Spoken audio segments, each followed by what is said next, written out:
Since you're starting with the devotion today, that'll be a good way to open up, and then other people will start falling in. Okay, you hear me good. Okay, perfect. So I just want to give thanks to the ancestors. I have my candles going. I have the water going. I have my offering to Esu, which is what we do in the tradition of Ifa, to the deities. Yeah, and I have Brother Kephra, Babalawo Kephra. He's going to introduce himself properly. But just want to start with some deep breaths just to relax and set the tone. You know, we want to be in a relaxed mode. Just release all the stress, all anxiety.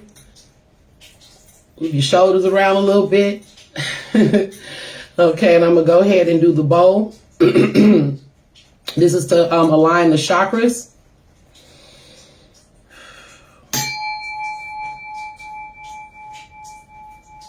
Take a deep breath. Well, actually, when I hit the chime, take a deep breath and then release, okay?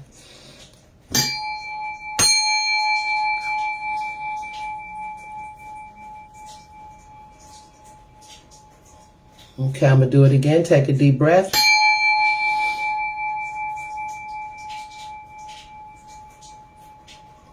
And one last time, take a deep breath.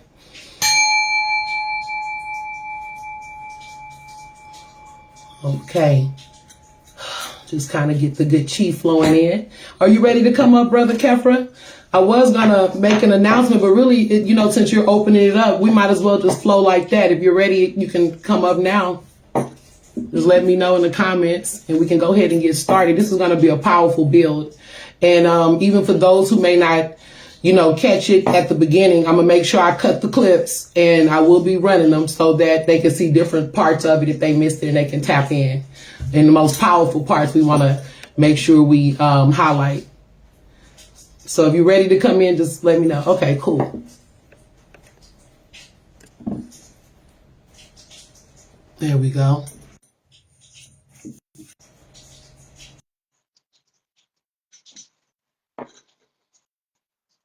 Right on. Can you see my face, or is it cut off? You could. Is my hair kind of cut off? They're only showing my neck. Okay. No, you like to hear up. All right. All right. Okay. So, I just want to make sure I ain't looking crazy. You know. Exactly.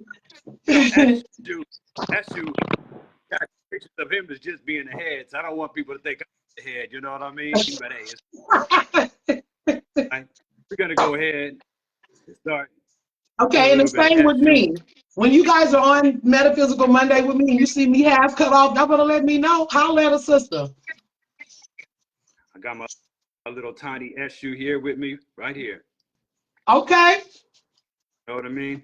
For sure, for sure. Hold on. Up. Hold on.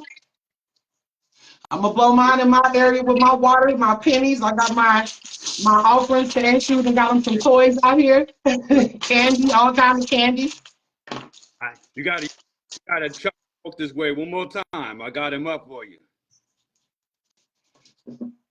There you go. Right on. There you go. Right on, for sure. What's up? Welcome in, Steve Bobo. I know this right up your alley here. We're about to do a powerful build on Esu. So we're gonna start off with prayer or with our divine intentions. And brother, I'm gonna let you go ahead and introduce yourself, Babalawo Kephra. So my Ifa name is Babalawo Fayemi. Babalawo. Yes. Okay. Ifa protects and also makes prestigious. That's my name. That's the meaning of my name. A lot of people think it has something to do with money, and I can see why. You know, Lowo. Hello. Okay, so we got our all our intentions out and everything. This part won't be able to go on TikTok because they'll ban us, but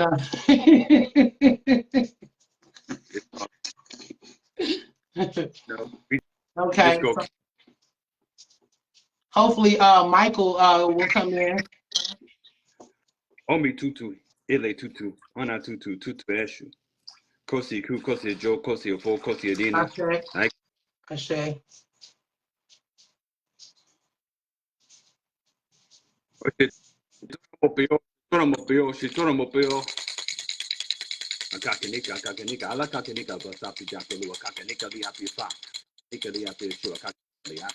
birth who violently into the house, the Kakanika is an angel Ifa, Ala Kakanika is an angel in the shoe.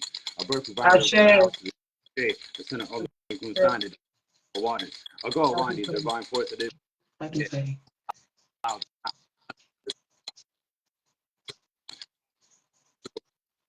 this conversation smoothly. So,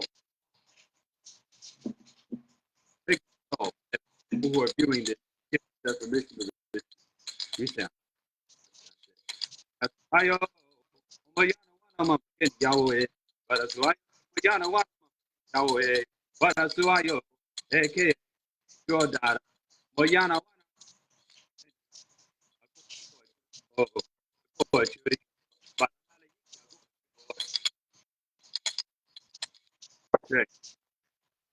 Ashe. Give thanks.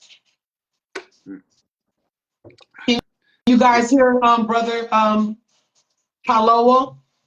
Let me I'll be right back. Okay. How's everybody doing? Give me 1 second. I gotta make sure I got my offering on the table.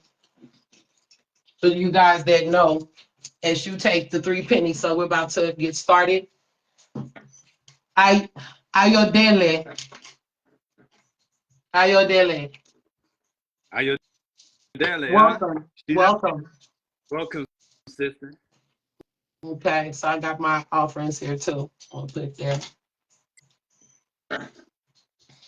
So this is a conversation about Esu, the neutral divinity. And I'm gonna let brother bring us in. Peace, sister queen. Hello to everyone out there. Yeah, brother Gerald and brother Michael and everyone. Robin, sister Robin.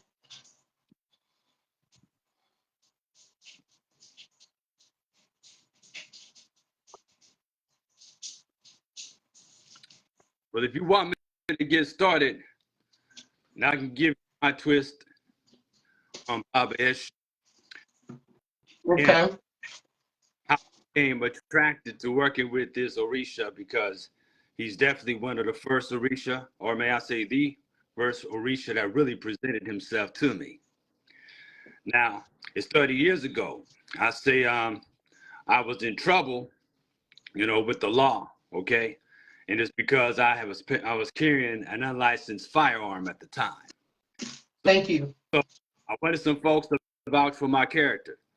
I met this Puerto Rican brother at Seattle Central Community College, years ago. Mm-hmm. And the thing about that, at the time, I was involved in Islam, okay? Mm-hmm. Now, this had to be like, I say like the late 90s, okay? Mm-hmm. No, actually, no. This was like the mid 90s, or maybe before that. 1992. Okay. Way back. So anyway, I go to this brother's house. He said that he was going to support my efforts, to get some folks to vouch for my character, right?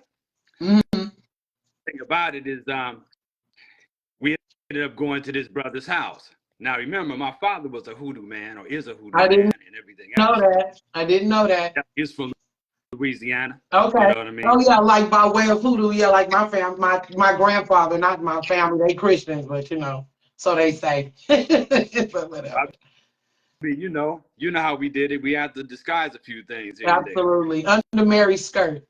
Right. Facts. So, my father would tell me all kind of stories about how great grandma used to do a whole lot of stuff, like have chicken bones painted with fingernail polish. He didn't know what all this was. And stuff like the the 6th and 7th books of Moses, 6th, 7th, and 8th books of Moses, and all that. Yeah. Stuff that he used to love to work with.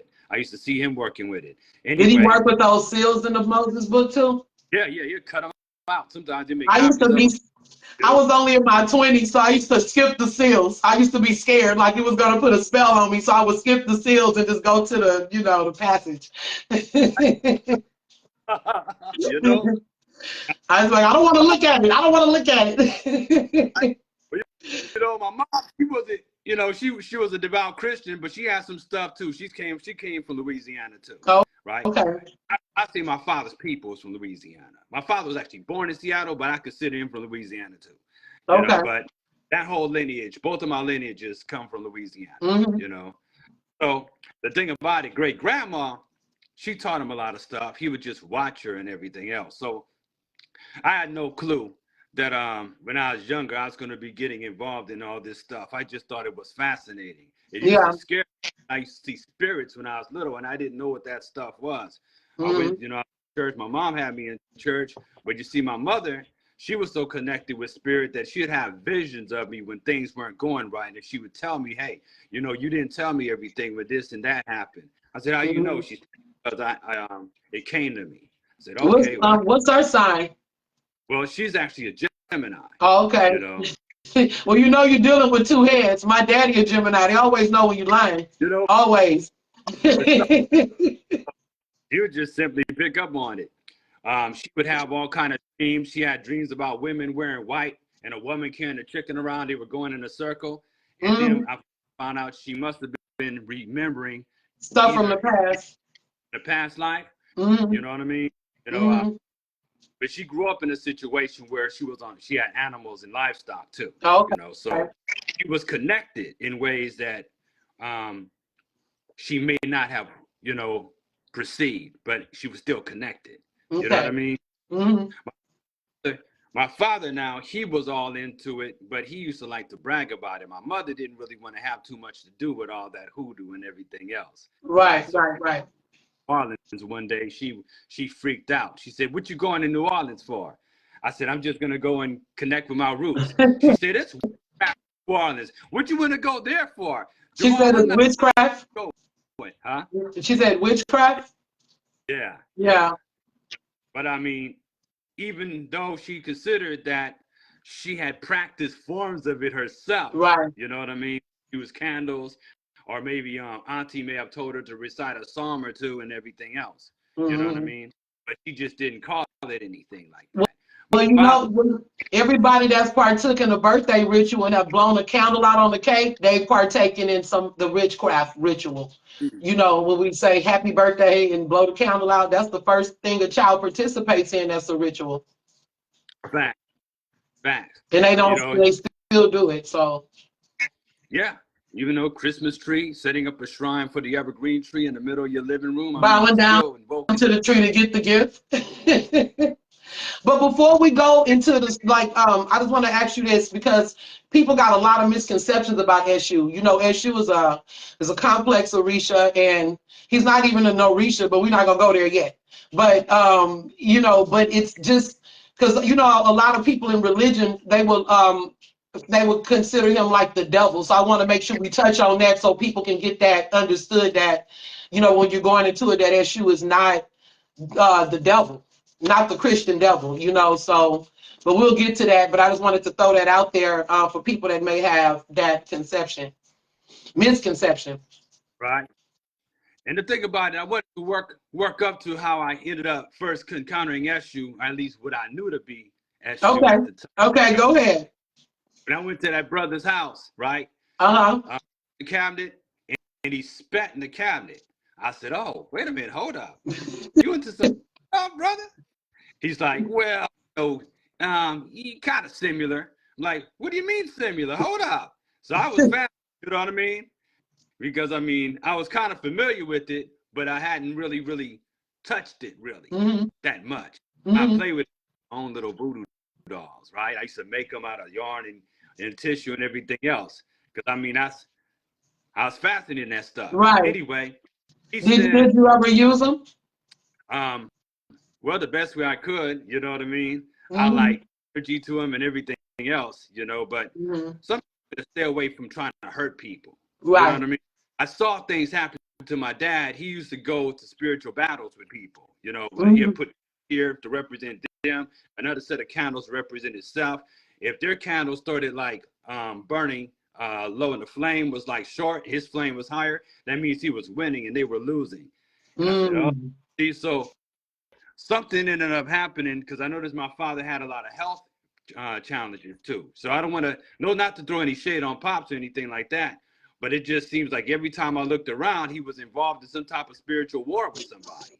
Every time he liked to throw down. panels on the ass. Yeah, so I'm he like, liked to throw.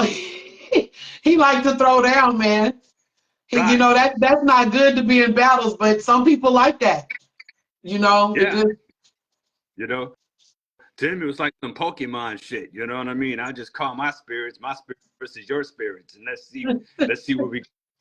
You know, he used to call his spirits his playmates. So anyway, we'll talk about that.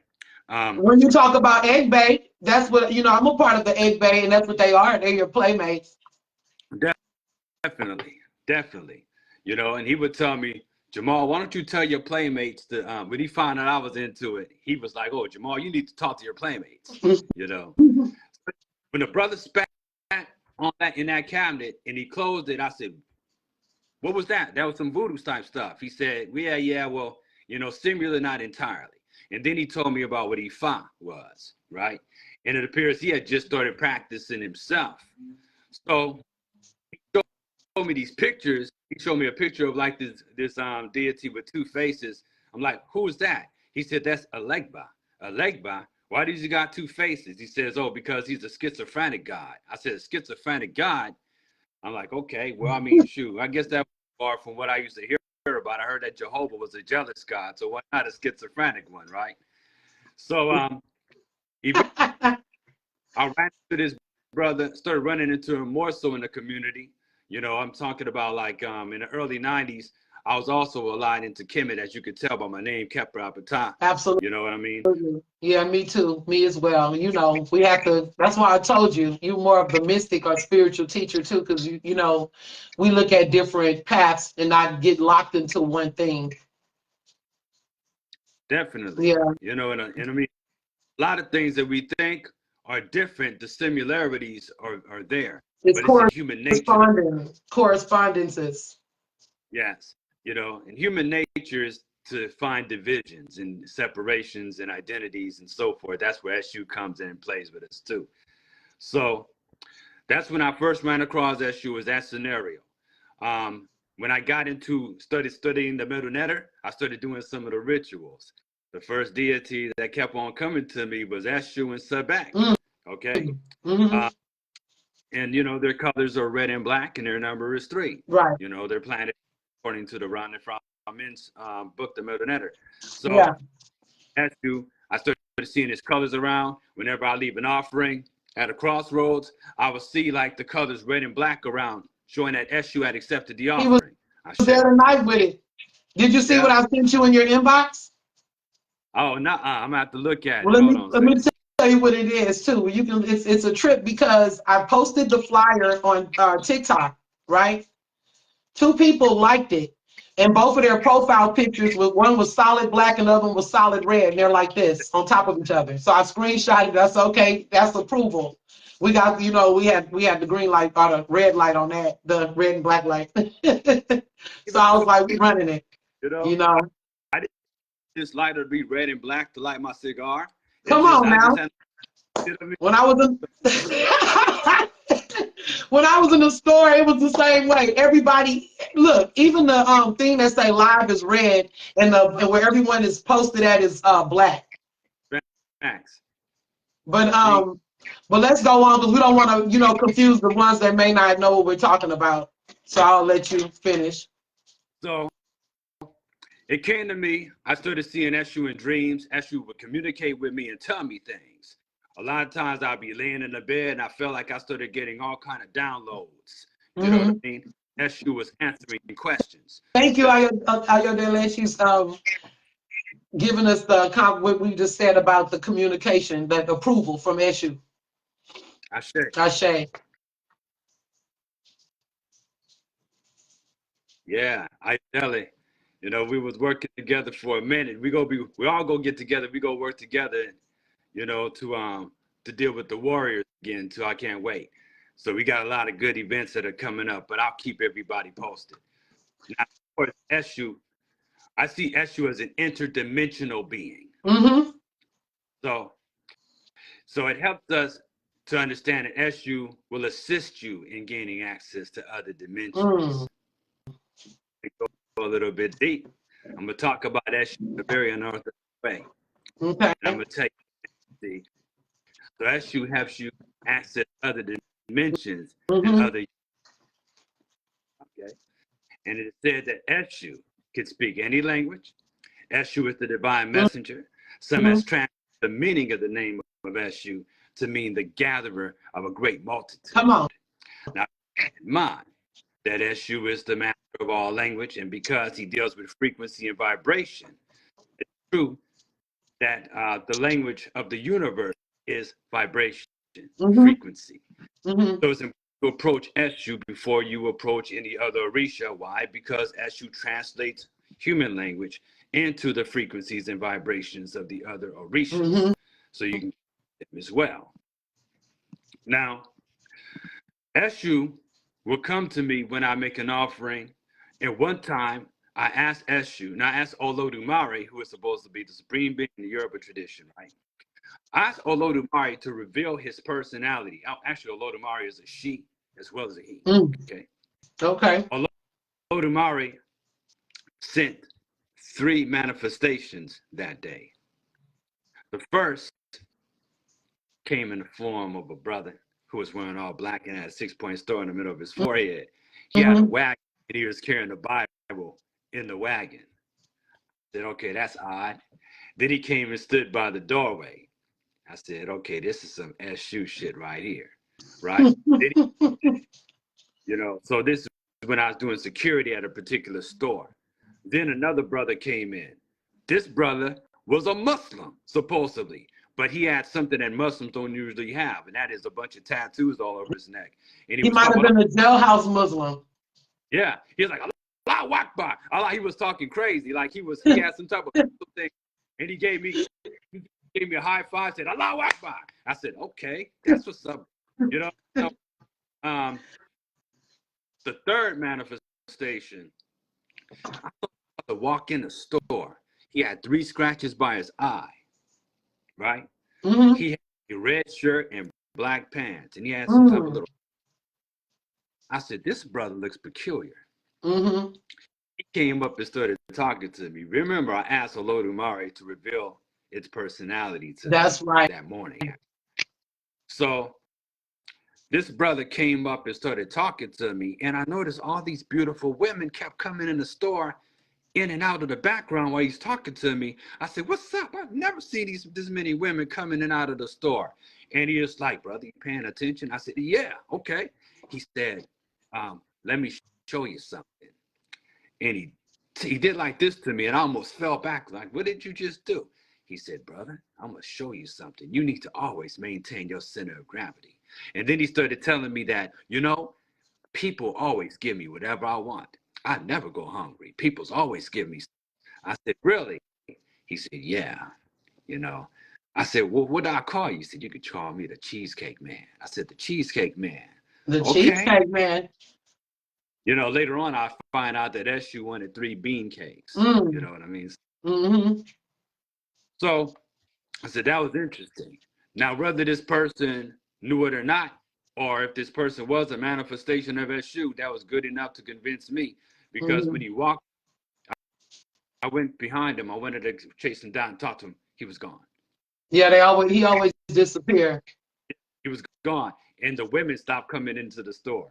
He was telling me about metaphysics. He was talking about knowledge of hermetic principles and everything else. You know, it's like that was the only conversation I was ever supposed to have with him. So I want to show, did you want to say something else, or is it a split? Because I wanted to just show you something and I just wanted you to explain that. Sure, go ahead. This is so the audience could also get an understanding. This is a pretty popular picture. And this is a picture of Eshu standing by the gate. And you see a whole bunch of footprints in the sand, back and forth, but it's 2 gates. One on the right and one on the left. Right. Indicating choice of which door you're going to walk through. Are you going to open up door number 1 or number 2 and choose wisely? Also to make sense. that you don't make the wrong choices and you'll be guided. Oh, and also that everybody got to go through the gate regardless.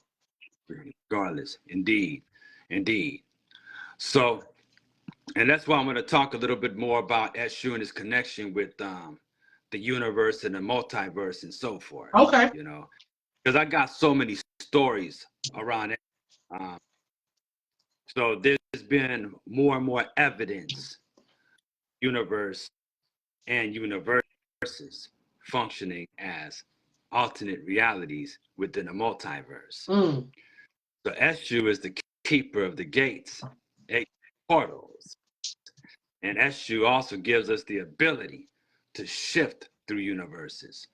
So the word that we utter is energy/matter that we bring into formation. When we speak, we're causing things to come into manifestation. Mm-hmm. We communicate with the universe, and the universe communicates with us. Information. So we exist as part of the electromagnetic field, which actually communicates with the quantum field. Mm-hmm. So, in fact, everything we perceive is made up of information expressed throughout the electromagnetic and quantum fields. So, I'm going to tell you a story, another story of an event and experience. After I had investigation in Ifa, after I got home, I was laying in a sleeping bag, right? Mm-hmm. I just moved into the place I'm in now. I had no furniture, nothing on the walls, right? Mm-hmm. I just had a sleeping bag and the boxes that needed to be unpacked. Anyway, I was laying like on the floor in the sleeping bag. I got up to go in the kitchen to make me some tea. And you can see I have to have my tea. It keeps me perked up. Anyway, in the kitchen, and I'm about to get some tea. I turn on the water and I noticed something fell off. Next thing you know, I'm waking up in my sleeping bag again. In my sleeping bag. I said, okay, what was that? I get up, go back into the kitchen because I still have this habit, this routine of going and getting the tea. I went to the kitchen to make some tea. Something still fell off. I woke up again in my sleeping bag. This happened 7 times. Okay. Mm-hmm. The last time things shifted because I decided I was not going to go in the kitchen this time. This time I decided I was going to go downstairs and see what happened. When I went downstairs, this time I didn't find myself back in my sleeping bag. Mm-hmm. Okay. So I believe at that time I experienced different shifts of reality in a multiverse. And I believe that we go through this. I believe we all go through this. I was listening to a person by the name of Bashar. He's a channel, right? Mm-hmm. Actually, his name is, and he was channeling a being named His Bashar. name is what? Bashar, Bashar. Okay. I Right? thought you said something else before that. His name is something else. Daryl Anka is the name of the host. Okay. So the channel's Bashar. Rashard. Bashar something, and I mean, they even put this person on a lie detector test, and he came out clean, that he was speaking truth. He said that there are people in the room who had died in other realities, but their consciousness shifted to the reality they were in. But they thought it was a dream. What? They thought it Say was it again. Explain that again. they had died in a reality, but they didn't know they had Okay. died. They had died in another their consciousness transferred to this one like it never happened. Okay. A lot of times pass it off as if had a dream. Yeah. Okay, they got stuck. Yes. Okay. So I had something interesting happen to me some years ago too. Now remember, I talked about how I kept on waking up and I'm in a sleeping bag after I got up. We shift realities. That's what they've been explaining in Buddhism and everything else. We can shift realities. And we can Absolutely. reality. that is of our choosing. Mm-hmm. If we're If you allow it, and there's certain yes. yeah. If it goes out, I'm gonna, make sure we can, hear you. So, yeah, I say.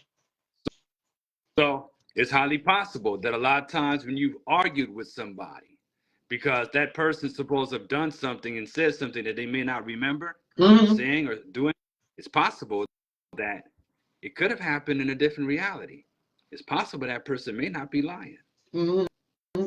Well, I mean, it happens in sleep. I mean, I've gotten into Yeah, arguments with bad arguments, like with a boyfriend, and then when I wake up, I don't even remember we had the argument, and they're like upset, and I'm like, what? Like, I totally don't remember that I was going ham because they were pulling the covers or something or whatever it was, So I don't like being woken up when I'm in a good sleep, So that's a form of, shifting anyway because you're dreaming, so you're already in an altered state of reality, you exactly, know. Now, exactly. And here's let's the thing. I'm gonna deal with this comment when you're ready. We have a comment here. She said it came out wrong, but I get what she's saying. She was just basically, is that a she or he? Ayodele? Is Ayodele a brother or sister? That's the sister. That's what I thought you said. Okay.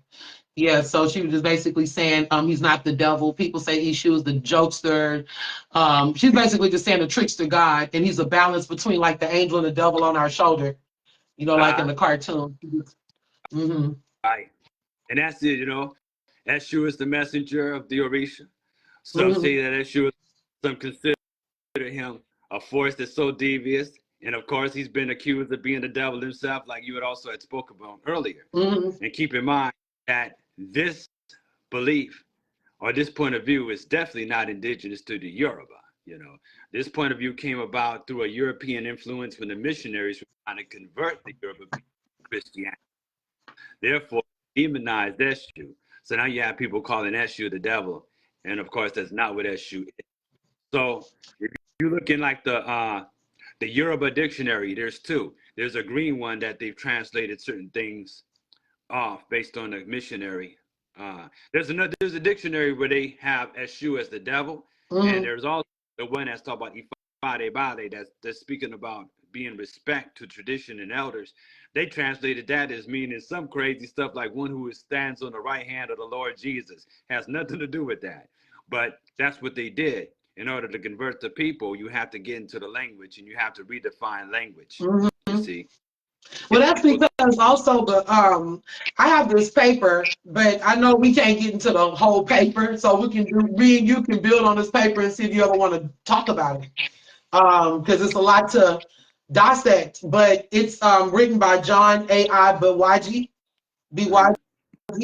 and it's from he's John.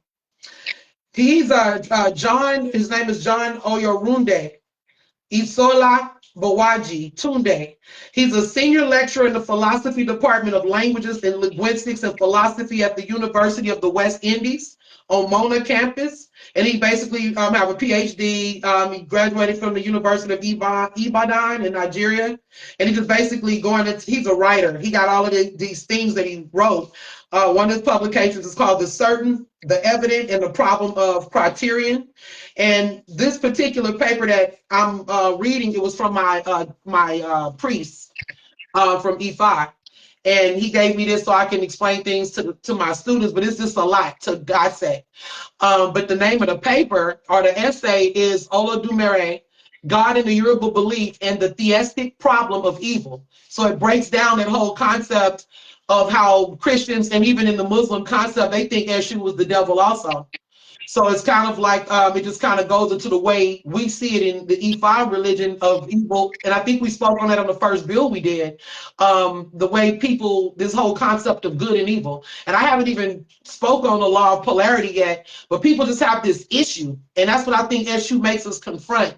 It's that issue with seeing that other side of ourselves. So I'm going to let you take it from there. But I just wanted to kind of bring out that concept too. It's the morality piece of good and evil being subjective, but when you are operating under certain laws, that those laws of which you're upholding the African spirituality or this concept of, and it's erroneous.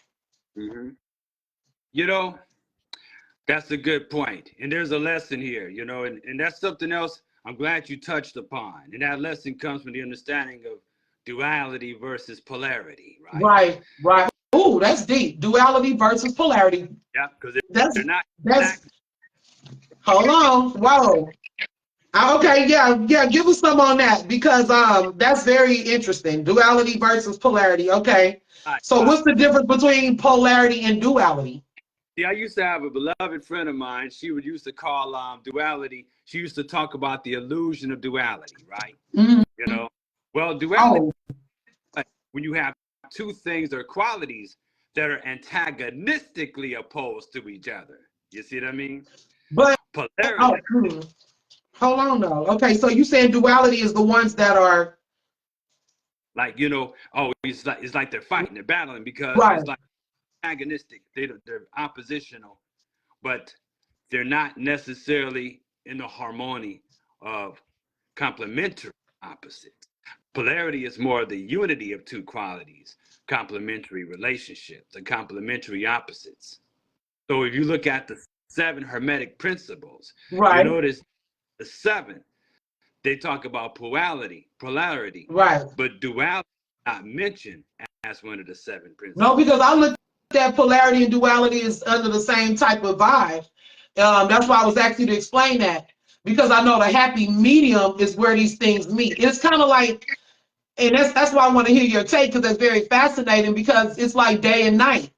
Day and night, would that be duality or polarity? Because the whole thing is there's this part that we don't see when day becomes night. It's like this thing that happens in that period. Just like when hot becomes cold. So is that the battle or I Right. mean that's deep though. Yeah. Yeah. You know, and you can also have polarity exist in this way. You know, you got side, you have a top. You Hmm. spin the top, if it's still, it's silent. Right. If it's side, it's silent. You see what I mean? You said if it's still, it's what? It's still silent. So when you're dealing with duality and you're dealing with polarity, you're dealing with two opposites of the extreme thing. Okay.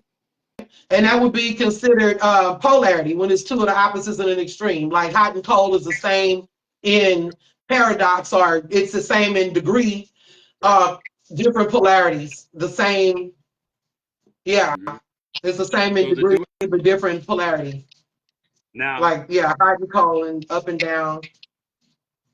the religions of that we've been introduced to, this is where the issue comes in. They don't see God and devil, right, as polarity that works in harmony. They see them as an antagonistic duality. So that would be like yin and yang, or does that duality? Because that's duality, right? But Right. also if they complement, but or Mm-hmm. would that be polarity? Right. Here's the thing. This is where it starts falling apart. How is it that the devil is supposed to be? The devil is supposed to be the opposite of God, but God does not get rid of the devil. But the devil has said that it's unnecessary for the devil to be here. You Mm-hmm. know, Mm-hmm. the devil is some type of flaw in creation. That the devil turned evil, and God got to get rid of the devil at some point in time. But they don't go into detail about what that is philosophically. All they tell you is that there's some demon that's trying to steal your soul. So you got good versus evil, and everybody is talking about how the world is bad because it's evil. They don't Right. understand evil. What appears to be good and evil are agreeable and disagreeable conditions based on how you feel, or Right. based on, Or you know what what's I mean? necessary at that time to do. Right. Like, would you say that war is a necessary evil at any time? Well, here it is, and that's the reason why. The reason why is because we're at war with ourselves. That's why war is I necessary. agree. That's a good point. As within, so without. So that's what I was speaking to about even all of the places that have a lot of war energy. It's a lot going on inside, of the individuals. But I think it's a necessary evil if you're trying to uh, create a radical change, but you have to be ready to deal with the consequences of war because war is hell. Right. And the thing about it is that the Europe explained Eshu's purpose. That Eshu is here as not only the messenger of the Orishas, But Eshu is also here to test us. He's got the 8 Ajagun, which are his 8 warlords, right? You're dealing with sickness, loss, gossip, overwhelmingness, stuff. Right? So his Ajagun, his warlord, those circumstances are meant to get you to want to leave the marketplace and not stay here forever, because this is not your home. It's a place that you're passing through. You see? Eshu functions with polarity and duality. The thing about it is that when you feel like you are under oppression and everything else, that's because you're dealing with the opposition that was created in this world. So there has to be two things, right? Or appears to be two things that appear to be functioning as two separate things, but they're connected at the top. So while we're here, we're continuing to experience obstacles, but these obstacles are necessary because it strengthens our character, and it also gives us purpose, because if there was nothing to weather the storm, or if there was no type of pebble to be thrown in there would be no ripple effects. It's stagnant. Yeah, it's stagnant.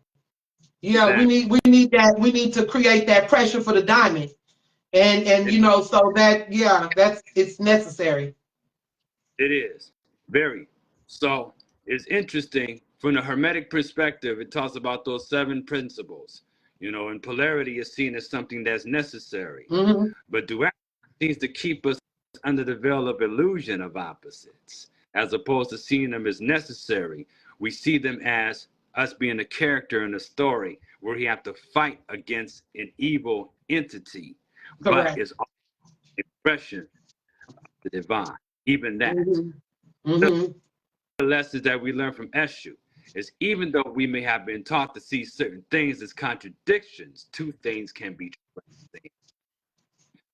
So those brothers that Eshu walked past, they were both correct.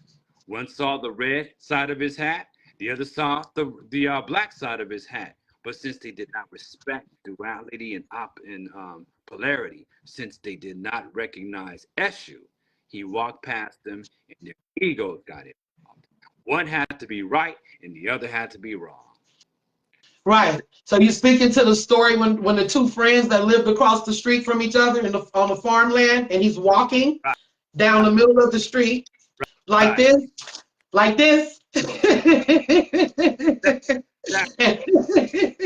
They would have neutral term, right? Because that should represent reality. They did not recognize the neutral truth because they were so busy saying, well, I have to be right, you have to be wrong. Nobody could turn to lose. Okay, well, maybe he did see a red. Maybe I saw black. Maybe he did see red. Maybe we were both correct. And they thought that each other was the liar. Exactly. Instead of seeing the duality, because they're only seeing it from one. And that also speaks to perspective in our own arguments in life. You could be looking at something in the wrong way, and it could be both right, but it's the way we're perceiving it.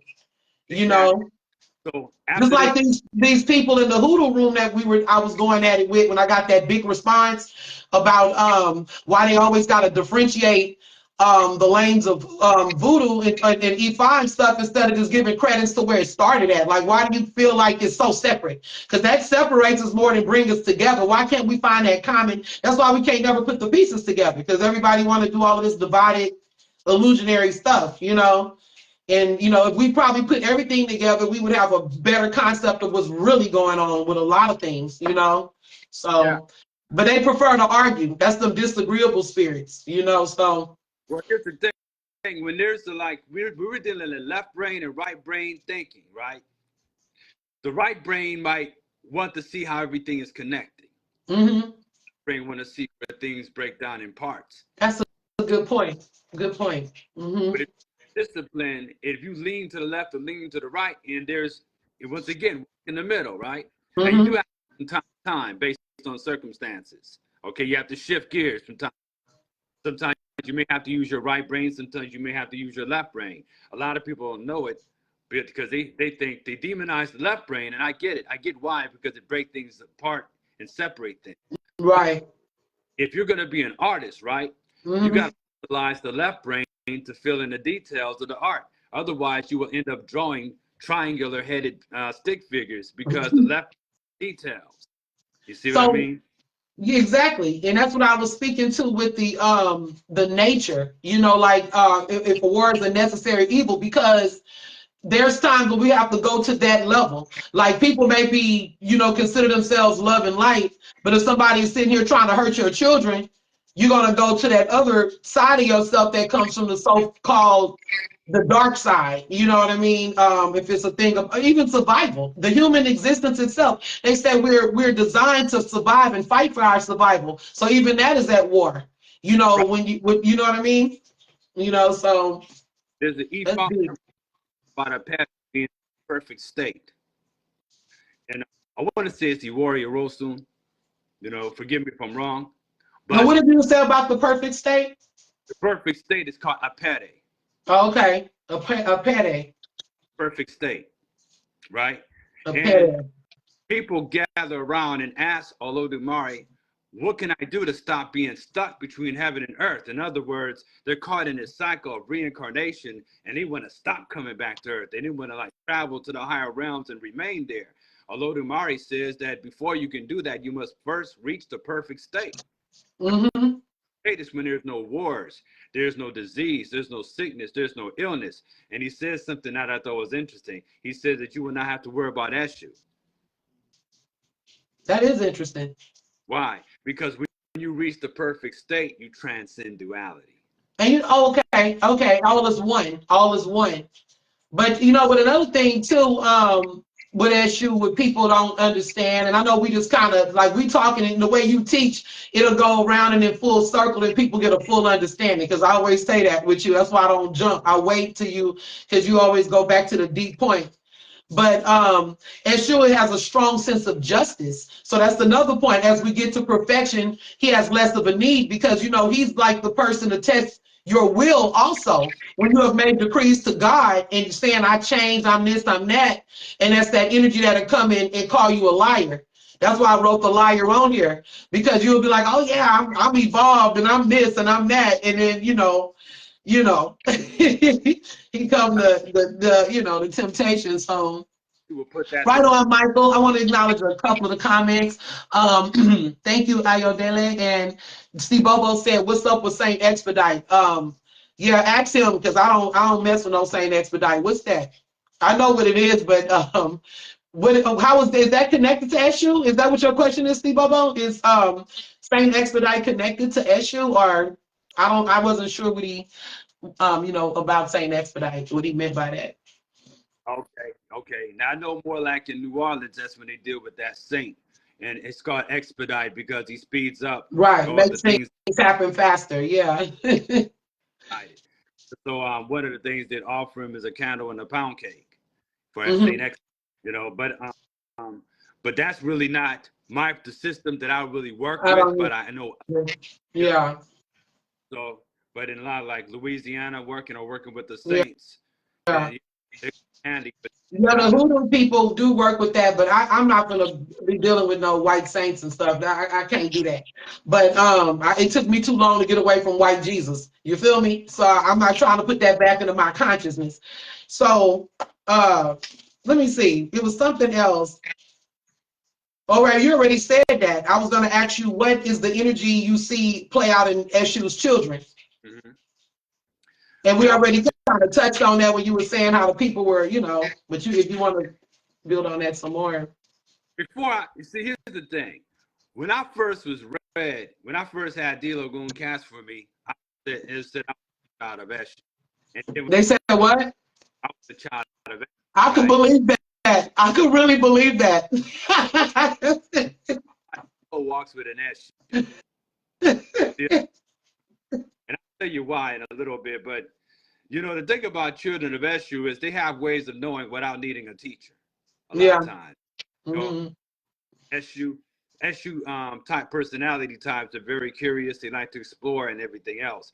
And they also find themselves in weird ass situations. They like to cut up. Right? I met some cut up children of Eshu. Yeah. They taking me down that hole right along with them, but I'm gonna go. But one thing, if you get out of Eshu, here's an instance that I could talk about. When I first received warriors, I was told that I shouldn't come in contact with nobody. I should go straight home, lock the door, and chill for the night, right? How come a drunk dude opened my door and walked in your house? to my house? This naga is chilling in the middle of the goddamn kitchen. I said, oh, you need to get out of my house. What? Yeah. Bro, you got to go. I can't let you stay here. And the thing is, I'm trying to figure out this you because I don't want to put hands on him or nothing. I was told not to come into physical contact with nobody. Oh, Seattle wild like that? This dude just walked in your house? That mother walked into my house, okay? I said, yo, I went and got a broomstick and I poked him. I said, get your ass out of my house. I had to literally poke him out the door. He said, hey, man, what you doing? I said, bro, you got to get out of my house. At that point, that's the type of shit that children of SU will find themselves in. They find all these weird situations that doesn't seem to happen to nobody else, but it happens to them. But a lot of times, children of SU really have to be close to SU because they will find that their paths are often blocked. So they have to constantly work with SU to open up those roads. Yeah, I've dealt with that a lot, especially when I used to drink and I was like in E5, still drinking. That wasn't the jam. I had a lot of bad experiences. I have gotten possessed in all kind of ways. It was really not good. Like, and every time I do something messed up that I know I'm not supposed to be doing, well, this one particular time, this was really scary because it was so bad that I ended up moving out of my mama's house that night. That's how crazy it was. Like one of them angry leaves. I didn't grab my son, and it was just bad, just drunk bad, all of this stuff. I still had the keys to her car, and she didn't kick me. Well, she didn't kick me out. I left. So I laid down that night. It was one of them horrible nights, head hurting, from drinking, just a bad night, right? And I looked in the corner and I seen this little short kid laughing at me, and I knew it was Eshu. Right. It was in the dark, and I just jumped, and he was looking at me like, you did it again. You know better. You know better. You did it again. Meaning I wasn't even supposed to be drinking. So every time, it was like he just kept making. You ever seen Drop Dead Fred? I haven't seen that, no. Okay, so the girl has an imaginary friend, and she just kept on like when he wanted her to like be in alignment with him, he would do weird stuff to her, like make her hand go just crazy stuff, and you can't believe Eshu will make you embarrass yourself. Yeah. You will be embarrassed. That's why I do not drink at all. Yeah, if you're not supposed to do something, and if you actually said that you're not going to do it, Eshu will hold you to it. He will hold you to it. Then I'm a child of Batala. Oh yeah, see, there you go. Yeah. And Eshu and Batala are really good friends, really close. In this form of I got you, Baba. I got you. Well, go ahead. Eshu, form of a leg by is really close to Batala. He is. So he's a smart. Ain't no Rumila. He's a smart Orisha. Oh, yeah. Okay, we have a good question in the comments. I wanted to touch on this too because we know all about Hollywood. We didn't heard about it so many times. We didn't heard about the blues singers. We didn't heard about Howlin' Wolf. We didn't heard about all the Hoodoo Men and Lightning Hawkins and all these people, right? So he want to know about the Crossroads. Okay, so this is the man at the Crossroads, and then he said, Oshun, what's the difference, Queen? Oshun is different. Oshun light work compared to Eshu. So we'll touch on the Crossroads, and then Oshun is just basically, you can explain Oshun if you want, or you want me to, I don't mind. But she's just the queen of honey, the honey crown. That's Shango's woman. Oshun is badassery. We're going to talk about Oshun in a little bit. Yeah, we'll get on Oshun. So go ahead and let's talk about the Crossroads, because Oshun going to take it somewhere else. See, the thing about the crossroads represent portals to different levels of spirituality as well. Dimensions. Or when you go to the physical crossroads, which can symbolize the crossroads in life. You mean like death? Yeah, life and the physical realm and the spiritual realm. So that's where the two realms meet, which is why you go and you leave an offering at a 4-section road for Eshu. Right. Yeah, it's opening up. When you were just saying about the metaverse and all of those different things, you didn't say metaverse, but you said all of the stuff you were just saying about the way Eshu travels, because we know he reminds me of geometry. You know what I'm saying? Like sacred mathematics in a way. But in what you were saying though, peace, brother Tashaka. Was good, Devin, and everybody in there. Thank you guys for tapping in with us. But I forgot my thought. Go ahead to the crossroads. We were talking about giving offerings and. Well, I'm gonna tell you. You want to see the crossroads? Look at the top of a pyramid. A pyramid is a four-sided quadrilateral triangle with a base, 360 degrees, pi radius square. But when you look at it from the top, you see the crossroads in the apex. You see what I mean? So right in the middle, the apex of the pyramid, and yeah, that's all four of the vertices or the faces of the pyramid, the point leading up to the point, and it deal with the four corners. Master. Yeah, that's deep. One ascend. Mastering of the crossroads help one to ascend. Yeah, that's deep. Okay. You know what I mean? Thank you. That's deep. Yeah.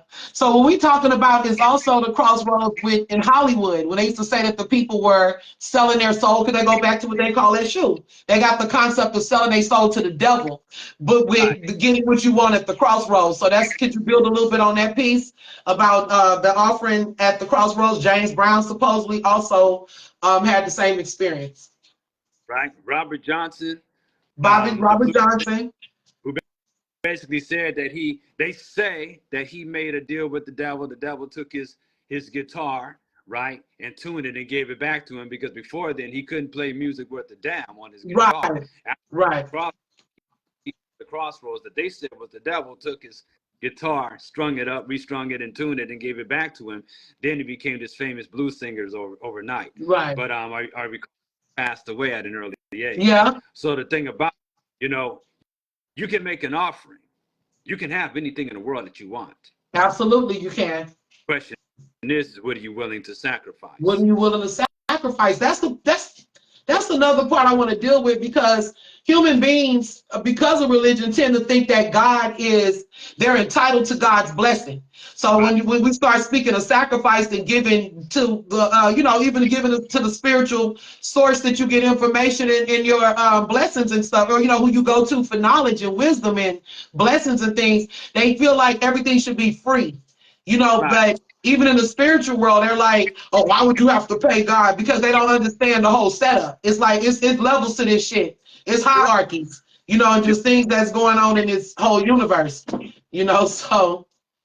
When we came into the realm of duality, we wanted the knowledge of good and evil. According to their Christian doctrine, we wanted to deal with duality. So in order to deal with this duality, we have to be tillers of the soil. You have to go and reap. You have to plant seeds so that something will grow out of the soil. Right. It's not like you just down and expect crops to just grow. Those crops were not going to fertilize themselves. They could if we were still in harmony with divine nature. But since we're so out of balance, and since we decided to come into the world of duality, we got to work until the soil. You got to hold on. Okay, so you reap what you sow, period. Since we came into the realm of duality, did that have anything to do with the Garden of Eden story?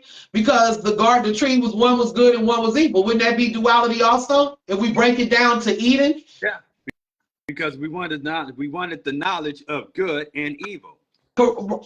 We wanted duality, but then we don't want it. Exactly. Like, okay, hey, you want to play the game of duality? Well, here you go. Now you got some shit you got to go through in order to get to the state that you wish to. But the tree of life, back to the tree of life. Right, a forever lasting life, right? But here's the, that story goes all the way back to what you call the Ptah and the Mbuti, or the Pygmies. The Ptah people, okay. So that story was not created by Christianity or nothing like that. That story goes back to ancient times. They just took that story, just, repackaged it. Well, I mean, it's also an account of it. You said you had read the book Ephiism, right? The one I told you I wanted to buy that's like $1,700. Wow. Just to go to OI Market and just get 1 through 16. Okay. Okay. Give me the after that we'll get the link, but they go back into Esu when he closed the portal from heaven and earth before people traveled through the vagina. When they used to travel through the forehead, the womb was right here, right? So, and they said it was never respected or worshipped. So they were just doing the most, just going in and out, you know, coming back and forth. And he was speaking to when he took the hair of the he-goat and positioned it in the woman's legs. He put the vagina between her legs, you know. But before that whole concept, but that's kind of like an Eden story as well, you know. I mean, we could tear it up. Even Congo, even our brother, the Sanusi Credo Latois, he also spoke of another Eden story of these beginning, these creation. I mean, in depth. Because the one we talking about with that shoe, that's in depth. Yes, it is. You know? It is. You know, and another thing too, you know, if you look at Lukumi tradition, they talk about Ori, they call this area Ileda. Ileda. It means what? Creator. Creator, right here. Yeah, of Olodumari's names, but they talk about that as being a power center in a forehead. Well, I mean, that's like the third eye, but I think that's also where the seal of God is at. When people talk about, you got a light, everybody don't have that. It's a glow. And you can see that certain type of energy that a person carries with that light that beams from them, you know? Okay. So that's really interesting. And also, not that they can't have it, but it's how you vibrate. Facts. And also, when you create something, you see it. In the mind's eye. Right. That goes into Plato's realm of forms. Because you see forms. See, forms. Says that everything around us and what we see around us that we think is solid is actually aspects of, is only the shadow of the real thing. Which actually starts on the subtle plane. It already takes form. And then let's say you thought about your table, you thought about your stool, you thought about... I can see it now around my chairs. It's like a white aura around it. I see that all the time. That's why I don't connect a lot, because I be thinking like, I don't know, it's just like, even with people, it's like a certain little thing that lets me see that difference. Almost like I was starting to wonder if we was assimilation because of that. I was like, what is that? Because it's weird, you know, it's a weird thing to see, you know, so... Not even weird. It just makes sense. Atoms and all that shit, you know. It just all makes sense. So, you know. In order for us to exist and have a sense of expression, there has to be movement. And the movement is based on the aggravation of that which appears to be still. Mm-hmm. Yeah, you gotta have movement. It occupies a certain space, and then when it moves, it automatically sends something out, like an energy field. You know, so without that movement of hands, yeah. Without activation to create and stir up that energy, which is the activity of Esu, things would be stagnant. Right. So he's like the apple almost, or the bite of the apple, or maybe the snake, you know, or whatever. Not that he's that, but I'm speaking to the concept of getting the ball rolling. Well, you know, the snake represents a few things. The serpent, not once was the serpent actually called Satan in the Bible, in the Old Testament. That serpent represented was divination. After they go and they talk to the serpent, after Eve had spoken with the serpent had said, look, God knows that the day you eat thereof, your eyes will be open and you will be as gods, knowing both good and evil. That's duality again. And I know I seen Justin Pete in the comments, and I know this is like his realm of things when you're dealing with the Bible and the hemispheres of the brain and the spine and all of those things. So if you want to weigh in, Justin, and leave a comment, you know, don't be shy. But so where did you want to go next with Esu? Do you have your own way you want to go? Real quick, and that is after they were after their eyes were open, the Elohim nation has said, behold, they have become as one of us, knowing good and evil.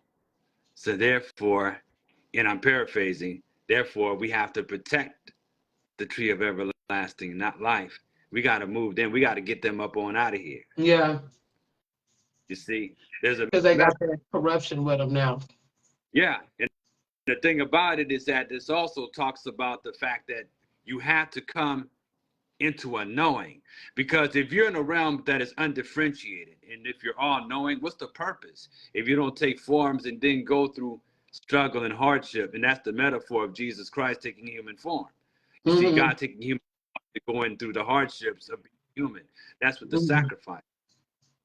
Yeah, you have to go through the human form of that that process of to be able, in order to elevate, you got to go through. Yeah, the soul needs to. So what the soul needs, what it has, what it needs to evolve. I'm sorry, my tongue getting tied.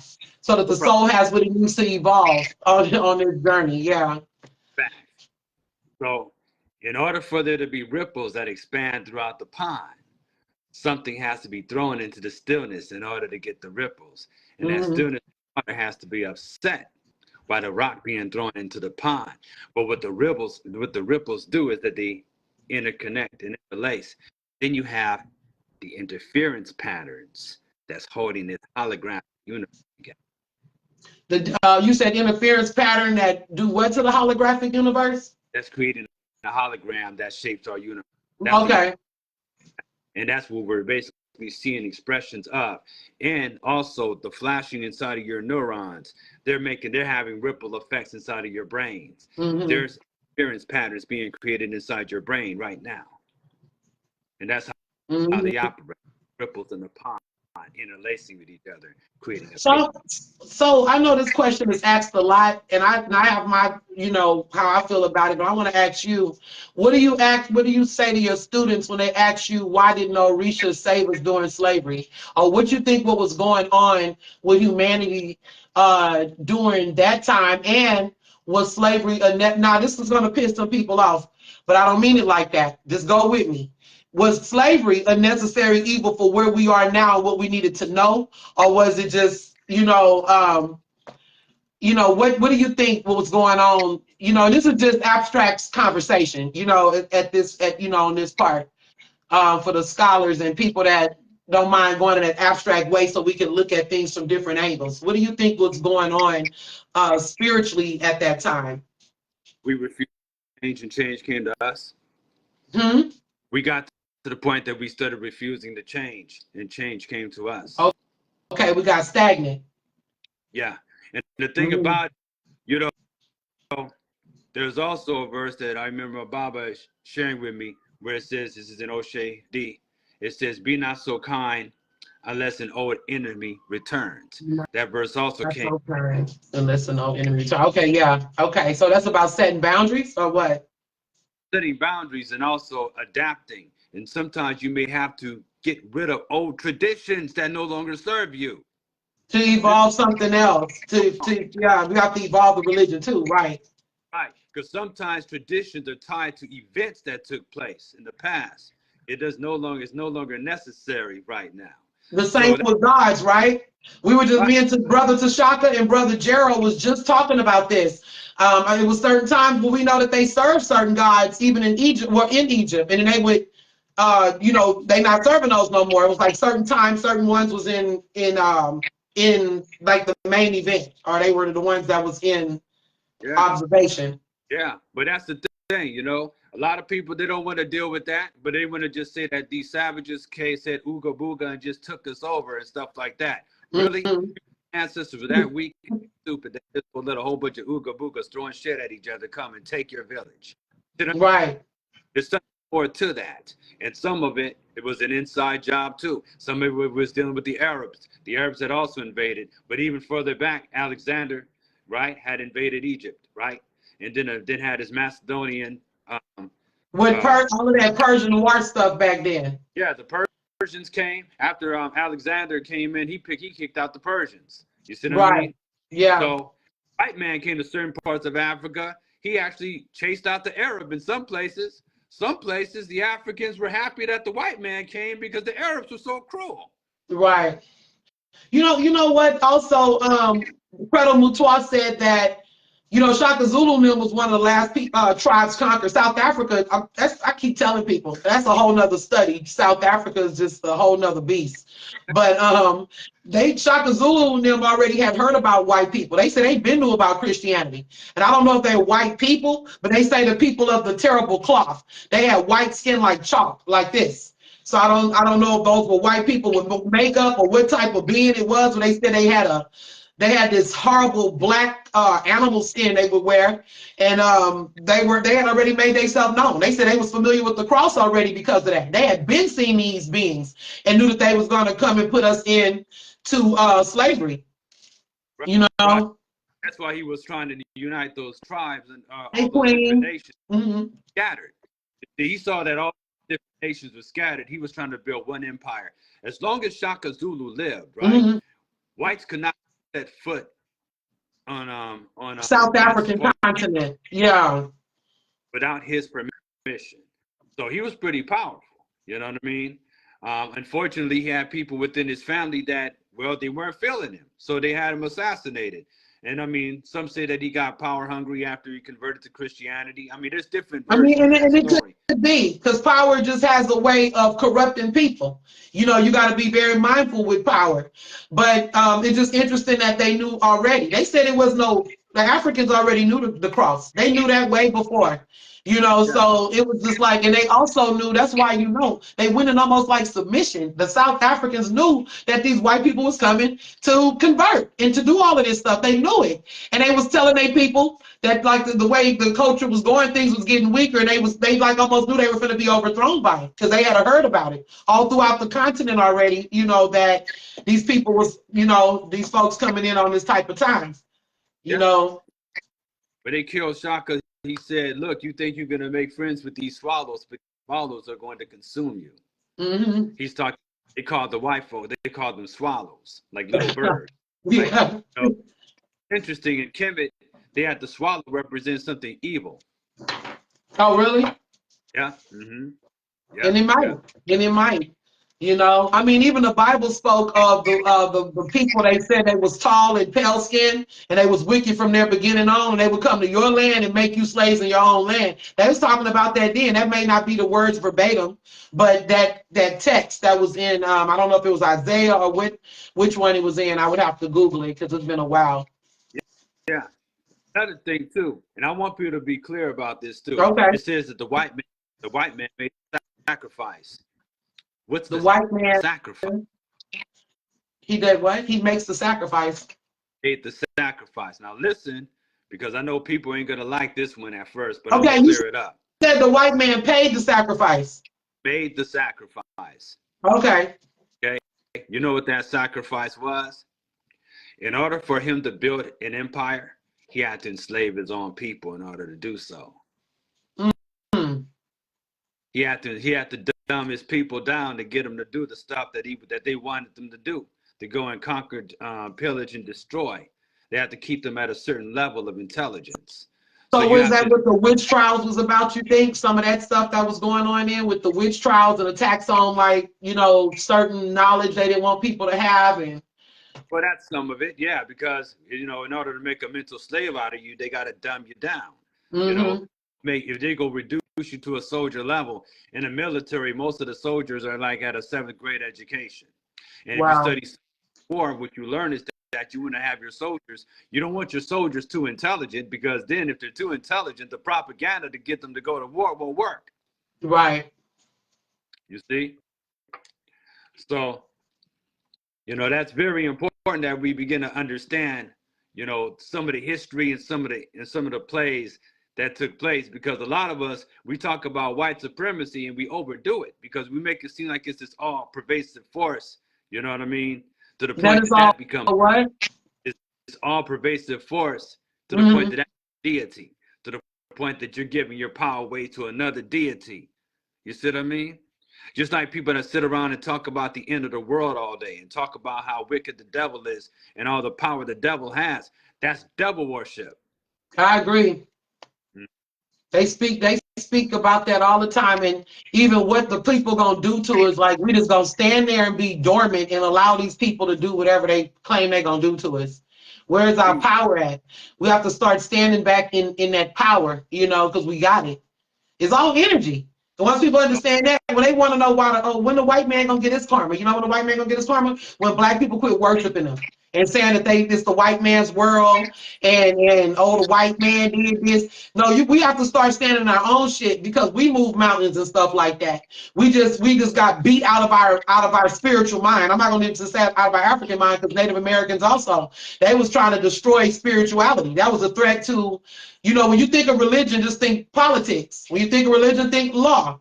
A lot of these people knew we was going to be invaded because they shook hands and made treaties and was a part of the invasion, like you were speaking to. Right. So when you think every time I see a religion that got or a spiritual principle, okay, like the Ethiopians, they were into the Askamites, right? Mhm.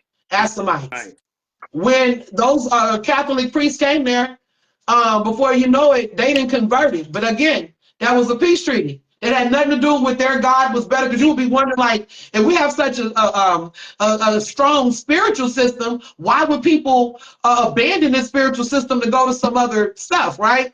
But it always has something to do with that. The human always got to deal with that ego and that greed. That go back to the duality, if you will. Just that double part of our own nature, like the sister was speaking to, Ayolede, with the devil and the angel. Right. And that's the thing. You get arrogant and think that you can't be messed with, that ain't nobody gonna step to you. You know what I'm saying? And you start forgetting.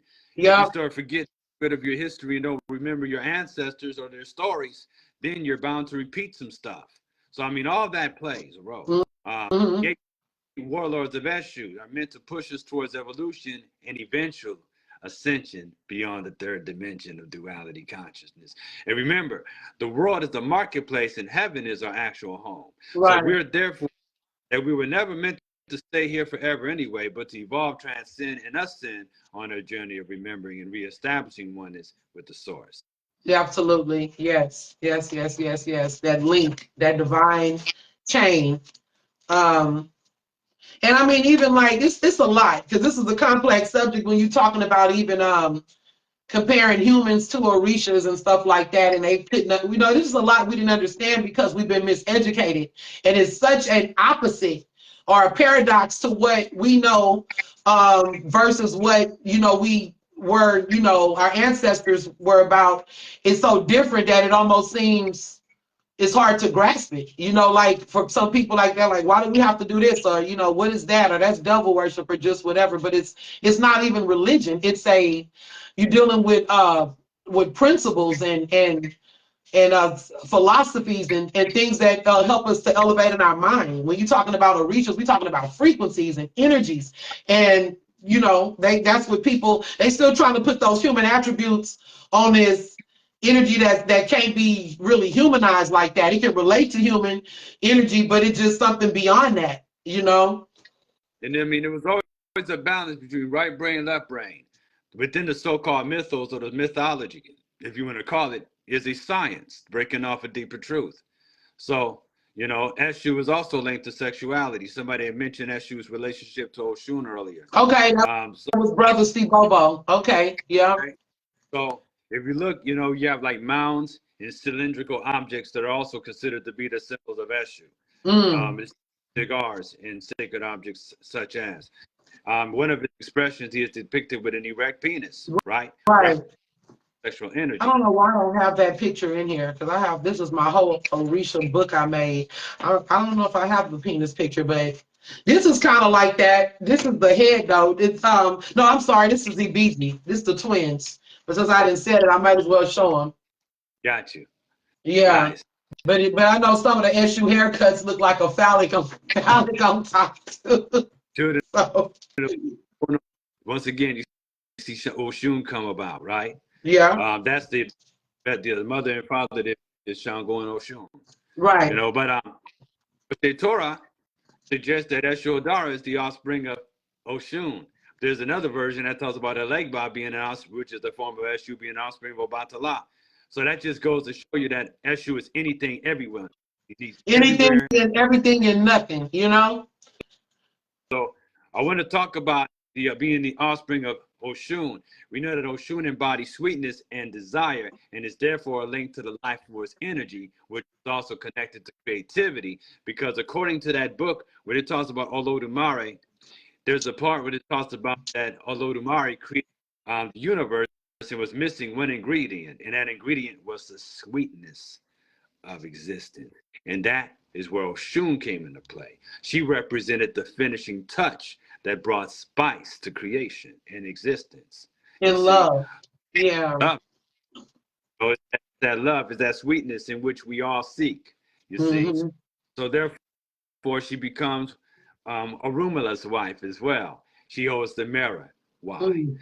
Mirror represents divination, Mm-hmm. basically, in you who you are. Oshun shows us who we are, and therefore the metaphor of Eshu Odara being her son, he came about after she was disrespected by the 16 other Rumale. They disrespected her Mm-hmm. because she was a woman among them, Mm-hmm. and they didn't feel they to listen to her. So Mm-hmm. what ended up happening is that Oshun said, okay, forget you guys.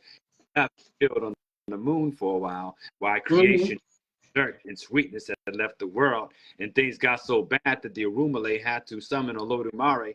Olodumare said, where's Oshun? They said, we basically, drove her away. Olodumare says, you need to apologize to Oshun. So they apologize. Oshun says, okay, I'll accept your apology. I might accept your apology, but I'm pregnant. And if I give a girl, you guys have hell to pay. But if I give birth to a boy, then there'll be mercy upon you. Obatala looked into the womb of Oshun and saw that it was going to be a little girl. So he altered the little girl and transformed the little girl into a little boy, and that became Eshu That became who? Odara. Okay, that's interesting. So I just thought about something though, because you know what I love about E5 and the spirituality in general? The keys keep opening. As we're talking about stuff, the spirit is steadily working because it's a living spirituality, or when they say a living religion, this is living, things moving. So when brother Steve Bobo brought up Oshun in relation to Eshu, I was kind of like, well, I didn't understand the correlation, but until you just brought it back into my memory. The mirror represents duality. The word shu is an Oshun and Eshu.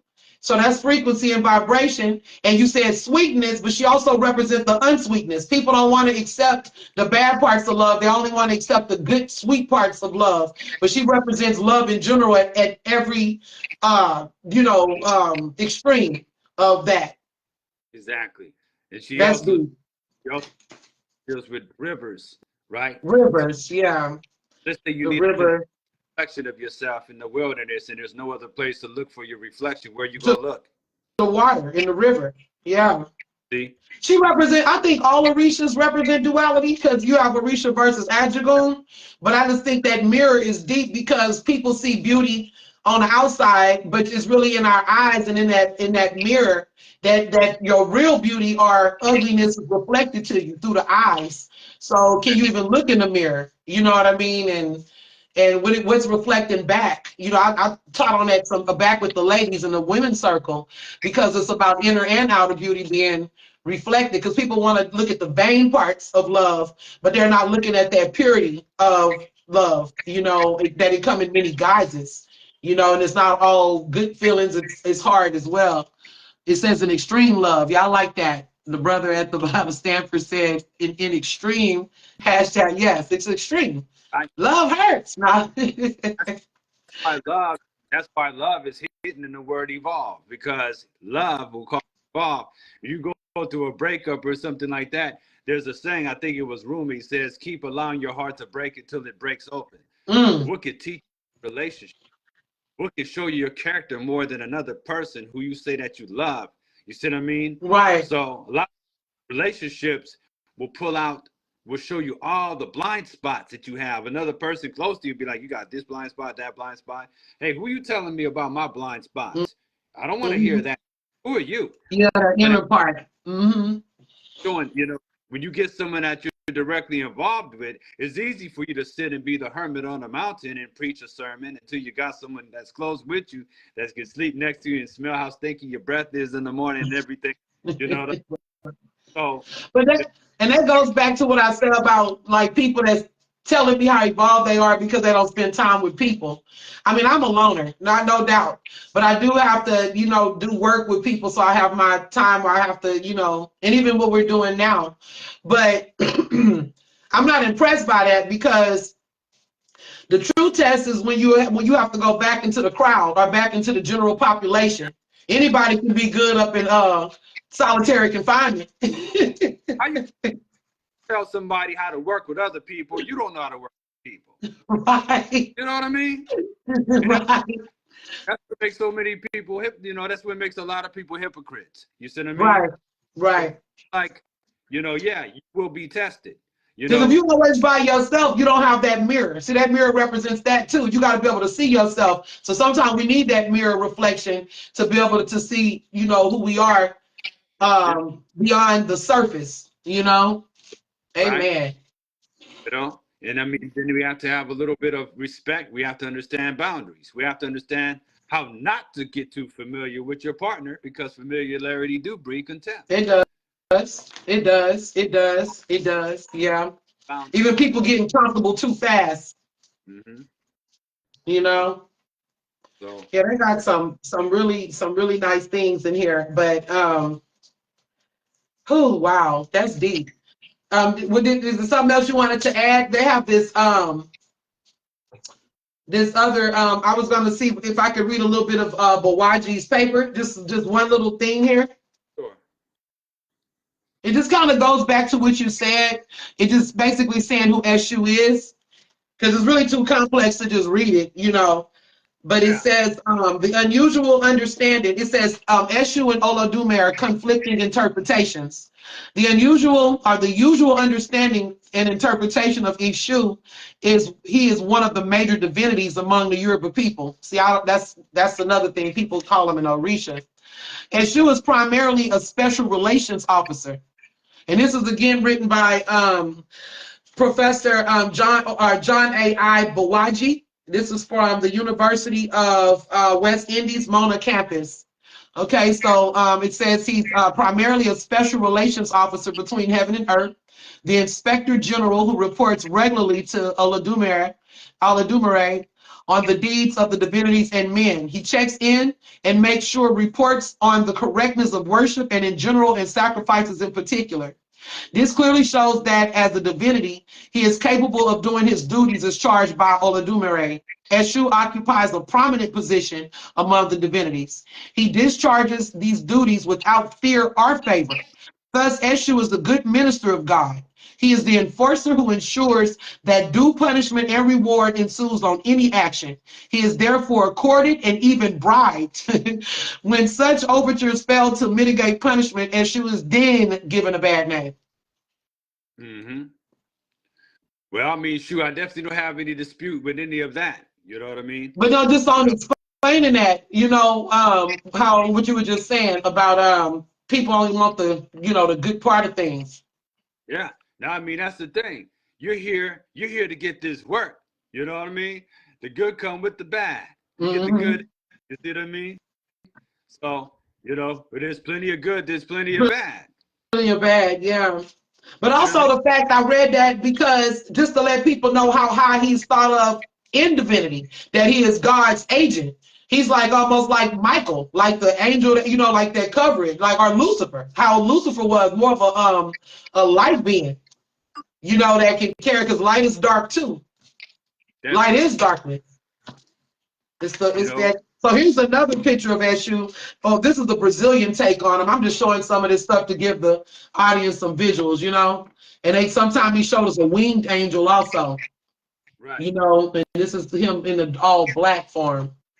In Brazil, they have an interesting take on Eshu, and it breaks down into another pantheon, into Mbanda and then Kimbanda. Mm-hmm. Where you have Eshu, who goes beyond. Now he's considered an Orisha, but more than an Orisha in how we explain of him being God's agent, but also in the Brazilian tradition, there's Kimbanda that talks about beings who are spirits, and they're Eshus and Pombagiras, right? They're not Orishas, but what they are is that they're spirits of the dead that have powers that are similar to Eshu. So what did you just say the word Pomba what? Pombagera. What does that Pombagera, mean? that's the female or the consort of the Brazilian Eshu Okay. in the Kambana Okay. tradition. Okay. Kambana means priest healer. Oh, okay. Priest. Okay. Yeah, so it's a word that has its origin, a priest healer, or Okay. trance and heals. Okay. Okay, and it comes from its origin is in Angola. But what happened is that the people of Angola was brought to Brazil first, and later on the Yoruba people came. So after they were brought later. So what happened is that the original tradition, which was more Congo and from Angola, that began to somehow, kind of fall off a little bit. So what happened is that Eshu was being demonized then. They said, okay, well, I'll tell you what, this is where Kambanda comes in. They're saying, okay, well, since you guys see Eshu as evil, we're going to befriend Eshu. Mm. Because if Eshu is evil to you guys who are oppressors, then he must be a friend to us. That's the way they looked at Right. it. Right. So he became a symbol of one who liberates the people who are downtrodden. Okay. So, okay, So the crossroads again, right? correct. The black people So, was downtrodden, so Eshu was close. correct. So basically, that tradition is emergence of people of African descent or blacks, the indigenous red people of that area, and the whites who were brought, who were servants. They all got together and they said, okay, well, you know what? This is a tradition that we can work with because it can help us rebel against the people who are oppressing us. Mm-hmm. Now, So if we do too much evil, will Eshu punish us, even though he's an agent of both? Eshu, and the thing about it, even though it appears personal, it's beyond personal. If you do something to upset the balance, and if you do something stupid, The right, balance. this is where Eshu comes into play. Because so a lot of times, if you know better, you do it anyway. That's called being stupid. Well, that Eshu will have, okay.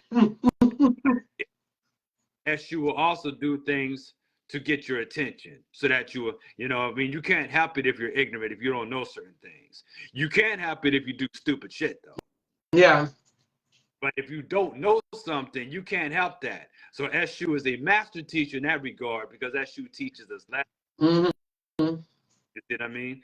So you may do something like, for instance, you may not know that fire was going to burn your hand when you was a little boy, but or a little girl, you touch the burner and you burn your finger. Mm-hmm. You know not to do it. So sometimes Right. it will allow us to burn our hands so that we'll know what not to do. Mm-hmm. And Babatunde also said that even though people consider him as an agent of like he just this bad being, he also is not a deadly Orisha like some of them are. Like they are the ones that take it all the way there. Even Shango and Ogun too. If you like, you remember the story about the crackhead that was a Shango priest. It's in the book with the guy that looked like Obama, the one that Bobby Hemmett said was Obama. You remember that book? Paulo Mayombe. It's a Cuban book, but he's holding the symbol of Shango, and he said that's really Obama. You remember when he was saying that? But they have a story in there where there was a Cuban priest and he kept smoking crack, Uh-huh. and and he was warned, like like you need to, they knew what he was doing. He was messing with the Nganga pot, all of this other stuff, and he was warned. His godfather came by there. He said it was so much evil going on in that house. He could feel where the pot was at. He could feel it, like the pot was talking to him, from the cabinet or whatever, right? But see the pop, but he sense it. Huh? He could pick He energy. I could sense remember the pot. that. Yeah. He couldn't, he couldn't see it, but he could sense it. And he was saying that I already, like he told him, he said, you're about to lose everything except for your business. He said, that's because of my prayers. He said, because I did a petition for you on behalf of Shango, so he gonna spare your life. Everything else you will lose. And remember, he set him on fire. Everything burned down. Because he was taking people money and smoking crack and all of that stuff. That's not funny, but that's crazy. That's some wild stuff. They say Oshango will burn the house down. He burned it down, man, and would have burned him down if he wouldn't have had grace from his padrino. Yes, right. In fact, if I remember that, I think it said that Shango says, and since you relied on everything else but me, I'm leaving you. Yeah, he did. He said, that's right. He said he would never help him again. Absolutely. Yeah. There's some wild stories in that book, man. There's some wild stories. And they say Shango only speaks once. He doesn't repeat himself. Wow. He tells you to do it. He's not coming back to turn around and tell you to remind you. Oh, yeah, Like, I told you. Gemini. He a Gemini. You better get it. We don't like, I'm a Virgo, but Geminis really don't like to repeat themselves. They don't like it. So that's interesting. Wow. I don't know. You have anything else you want to add or say, or do you think we covered everything, or is it something? Well, we can never cover everything, but you know what I mean. I asked you off freaking night, but hey, we could save some for another time too. Yeah, you know what I mean. Absolutely, we can. Let me see if there's does anybody in the audience that's left have any questions about what we're building on? If y'all do, we can open it up for questions. And if there's anything I can think of in the next 5 to 10 minutes, then we can, just close off of that. Anything else? Let's see. It's so much, it's such a study, So I'm gonna just give them a few minutes just to see if they're gonna say something. I never even finished and dissected this paper like that. I've read others because it gives me so many little things to go through, and I'm like, dang, this is a long lecture. Yeah, I'm interested in that philosophical brother you mentioned earlier, who was explaining about Esu. I like to check out. Now, where you said his brother? He's from Nigeria. Who you talking about? Babatunde? Yeah. My teacher. Who we talking about? Hold on. Let me show you somebody else that's really good too. Are you talking about Babatunde? Yeah, the brother whose paper, you said you have some papers on his work. Oh, yeah. It's John A. I. Biwaji. And remember the one that wrote, I think he knows them too. If I Will Mend Our Broken World. Yes. Okay. Gotcha. Okay. That's that's Baba One Day of Bimbala. Baba One Day. Yeah. Yeah. Baba One Day of Bimbala. And see, that's another thing. Yes. See, that's another thing, though, that people don't realize that, even getting into things like this, some people are born into it, like how they'll say, like, men don't have spirituality. Some people will say that men don't connect like that spiritually. But that's because a lot of it is forgotten and stuff like that, because the African men, they automatically, so they don't even question if the girl is fake or, oh, she's a witch and all of that. It's just natural. They pick up the signs, and even like people that know, they know. But it's a very serious thing. And these people are educated people. So if I could be a subject at universities, it's not even the only university, where they go to Harvard and different places and have discussions, educated people about this spirituality. Mm-hmm. It's a big deal. The spiritual system is a big deal, and it's connected to a lot of other, a lot of systems that was born out of this. I was told that this is a world religion, not just the African religion, because it will heal the world. You got Chinese going to Nigeria becoming Babalawos now. They got who? You got the Chinese going to Nigeria. Oh, yeah. Babalawos. Wow. Wow. So yeah. People from all over the planet's going there to learn about Ifa. Right. And they wisdom of nature. So, getting back in harmony with nature in the world. The computer and everything else, the binary code, everything else comes from the Ifa divination system, and a form of it, or a similar thing, what they call geomancy. The binary system. It comes from the way our spirituality is set up. Yeah.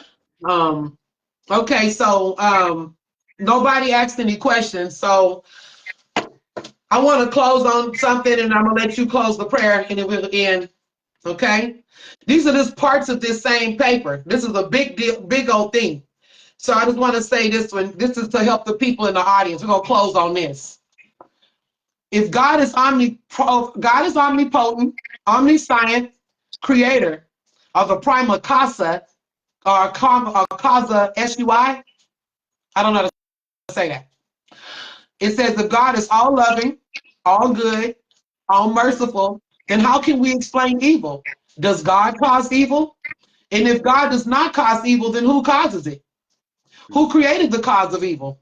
Was the creator of evil all knowing, past, present, and future? Or is God actually all good, all loving, and all powerful, but unable to stop evil, which is patently absurd? Or does God wish not to stop evil? That's something to think about, because it says this is the dilemma that the theist has to squarely face with Christianity and any other monotheistic religions that conceptualized in this fashion do not seem to have an easy way of escaping of the horns or the dilemma of them passing between. If they choose to say that God did not create evil, then it will follow that there is no evil in the world, which is patently false, unless we redefine our concepts or that someone else created evil, which means God did not create everything. Even with this is caveat. There would still be the problem of accounting for who created evil, the creator or someone else. And if evil is self-caused, which is equally unconvincing, then they choose to say that God did not wish to eradicate evil. Then that would mean he either lacks the power to do so or he's sadistic and malevolent. Which options are totally unacceptable to the theist? Both options are unacceptable to the theist. So there's no way to escape this problem without either redefining or limiting the attributes of deity or becoming an atheist or at least an agnostic. So that's just some of that. And I want to talk about something. We got to go to Kim also. Look at Kemet and just look at the cosmology. Okay. We're not, when you're trying to think Abrahamic, from an Abrahamic faith-based way of thinking, you're looking for concepts like good and evil. Right. This is based on the idea of what they call monotheism, but it's based on looking for oneness. Africans and indigenous people, we didn't look for oneness. We was dealing with allness. Come on now. Come on now. All in all. You're not going to have questions or get caught up on that because you recognize this all this duality. You're going to have the agreeable and the disagreeable in the realm of allness. Right. And see, that's the same thing that Buddhism deal with, though. It's seeing all is one. If you want to take it to Muslim, they got all out. They knew something about that all, but the point is, I've heard the master teachers say that all I need are the all in all. But yeah, even in the Buddhists, though, they understand that all is one. And that's why they don't look at good and evil. They just see that stream of the necessary. Because some things are necessary. Like if you spanked your baby right now, you may seem like the most evil person, but the baby has done something that could have put their life in danger. So you have to take that measure. And they'll eventually see the purpose of why you did that versus letting them just eat the poison or whatever it is, Right. And that's the thing. See, and don't get carried away just because the Yoruba don't get caught up on the duality of good and evil like that. It doesn't mean that there's not consequences. Absolutely, it's consequences, yeah. If you was a weak king, right, you know what happens to a weak king in the Yoruba tradition, in the ancient Yoruba system. If you was a weak king, you'll run the whole system into the ground. You'll run the whole, you'll run society into the ground if you did what you wanted, didn't listen to what the elders said. Weak, they'll get rid of you by sending you 2 parrot's eggs. And you open it up, that means kill yourself. And if you refuse to, anybody can kill you. Right. But I think that duality would still play a role also in it don't necessarily mean that it's evil just because you have to do it from the dark space. I think that what makes it where it was punishable, which is your intent. So if you're out there doing something intended that's evil, like killing babies or something, I mean, what is the point of that? There's no intent for anything like that. And I think we have different moral compasses. I know it's subjective.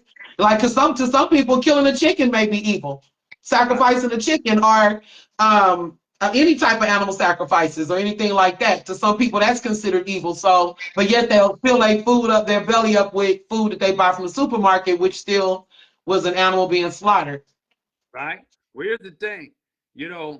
This word, the English language, right, was put together by people in certain societies too. Mm-hmm. So if you look at evil, I think you get the intent of what it represents by spelling it backwards. Yeah, lived. Yeah, it's basically they considered it to be anything that goes against life. Life. Yeah, You know, yeah. because you know, evil represented the fall. That's for a short human life. Anything that we do that shortens our life, and Yoruba tradition teaches you this, that we are given a certain amount of years. But if you do not sacrifice and have good character, you can shorten your life. Right. You see what I mean? Mm-hmm. So look at if we look at live and live, you spell it backwards, something that was alive, or that is to be live, you spell it backwards to get evil.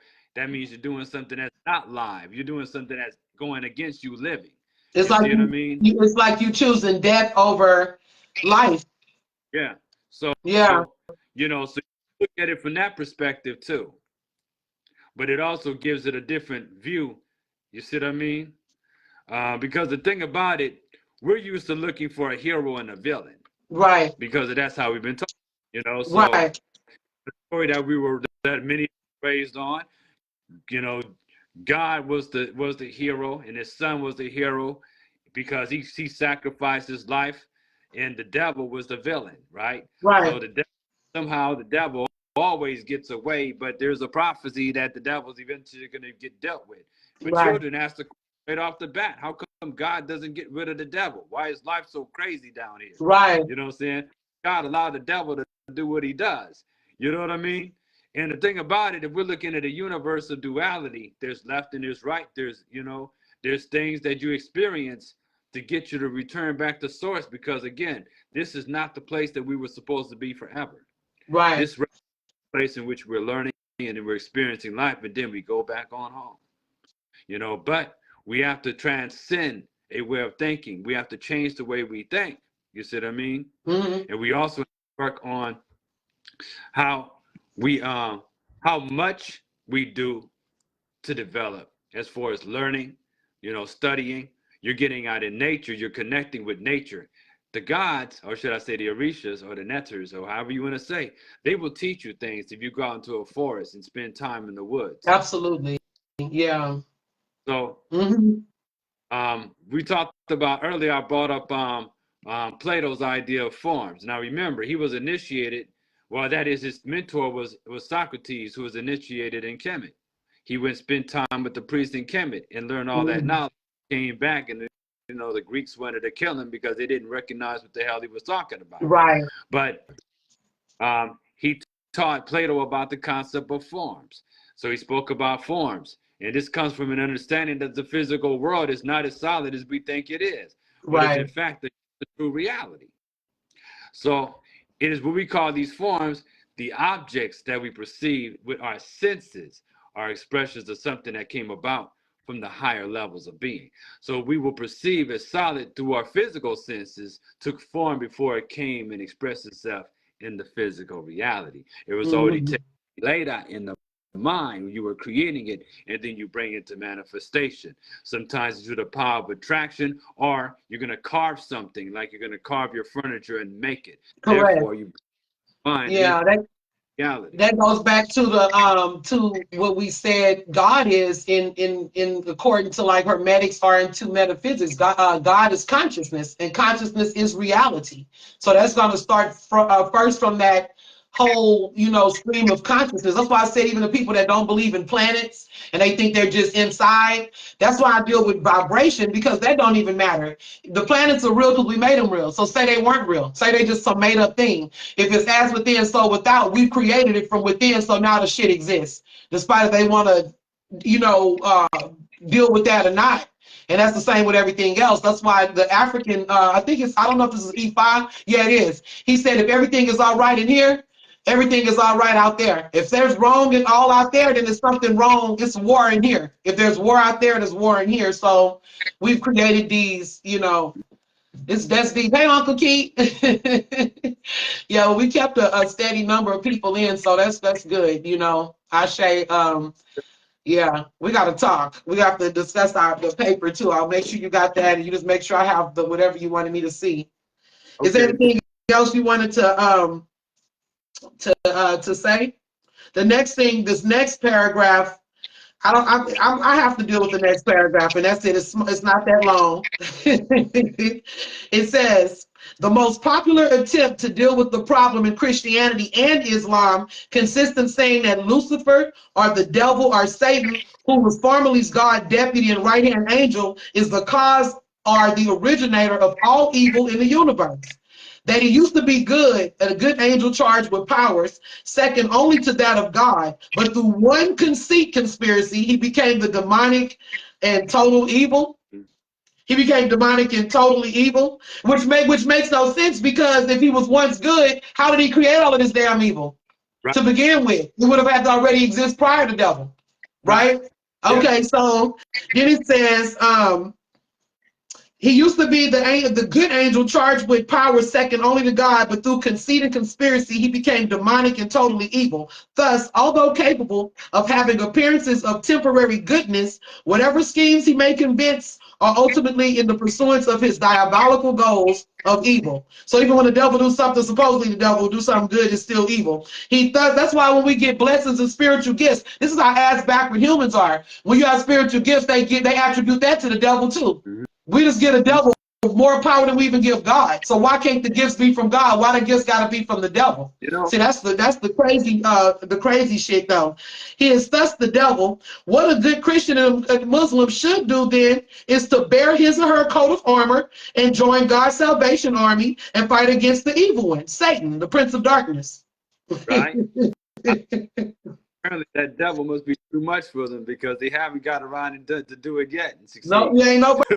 You know what my question is? I asked my boyfriend, as I said, I wonder what my audience would say if I asked them, when is the devil's birthday? When was he born? When is his birthday? We got a birthday for the Jesus, but when was the devil's birthday? But anyway, it's just a different concept of how we look at good and evil. To find that out, you better see there's going to be a group of people celebrating it. And we know who they are, but anyway. So did you want to the bad ones? Did you want to close off? And they even say that about Eshu. They be calling Eshu children the devil's children and stuff, and that's erroneous. Right.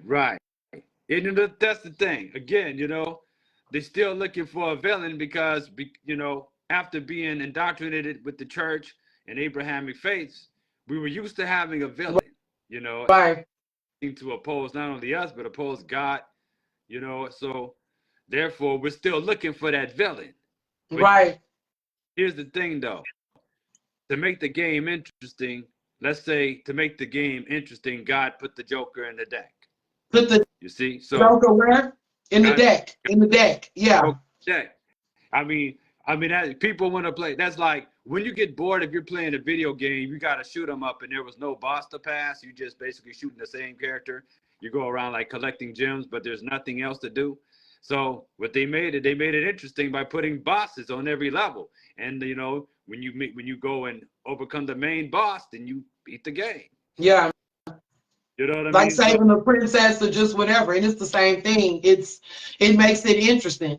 All the devil is a test to how you growing in your spirit. It's like almost like that quiz, because it's constant, because we're constantly being tested on our character and our ability to transcend our so-called shadow, or to at least find that common thread and how we can use it to help and help ourselves and even others at times.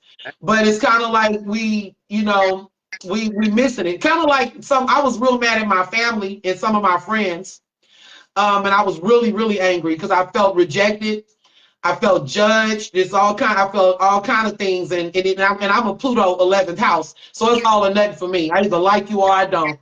It's either this or it's that. It's very black and white, because that's Scorpio with Aquarius. So if I may start a group, and if I don't think the group is evolving, I'll just leave the group and let them have it, because it ain't going nowhere. And I don't have a problem burning down the bridge and starting over, because I'm trying to get to the ultimate truth of things, and I can see things that are deceptive. So as soon as I see that, I lose interest in whatever it is.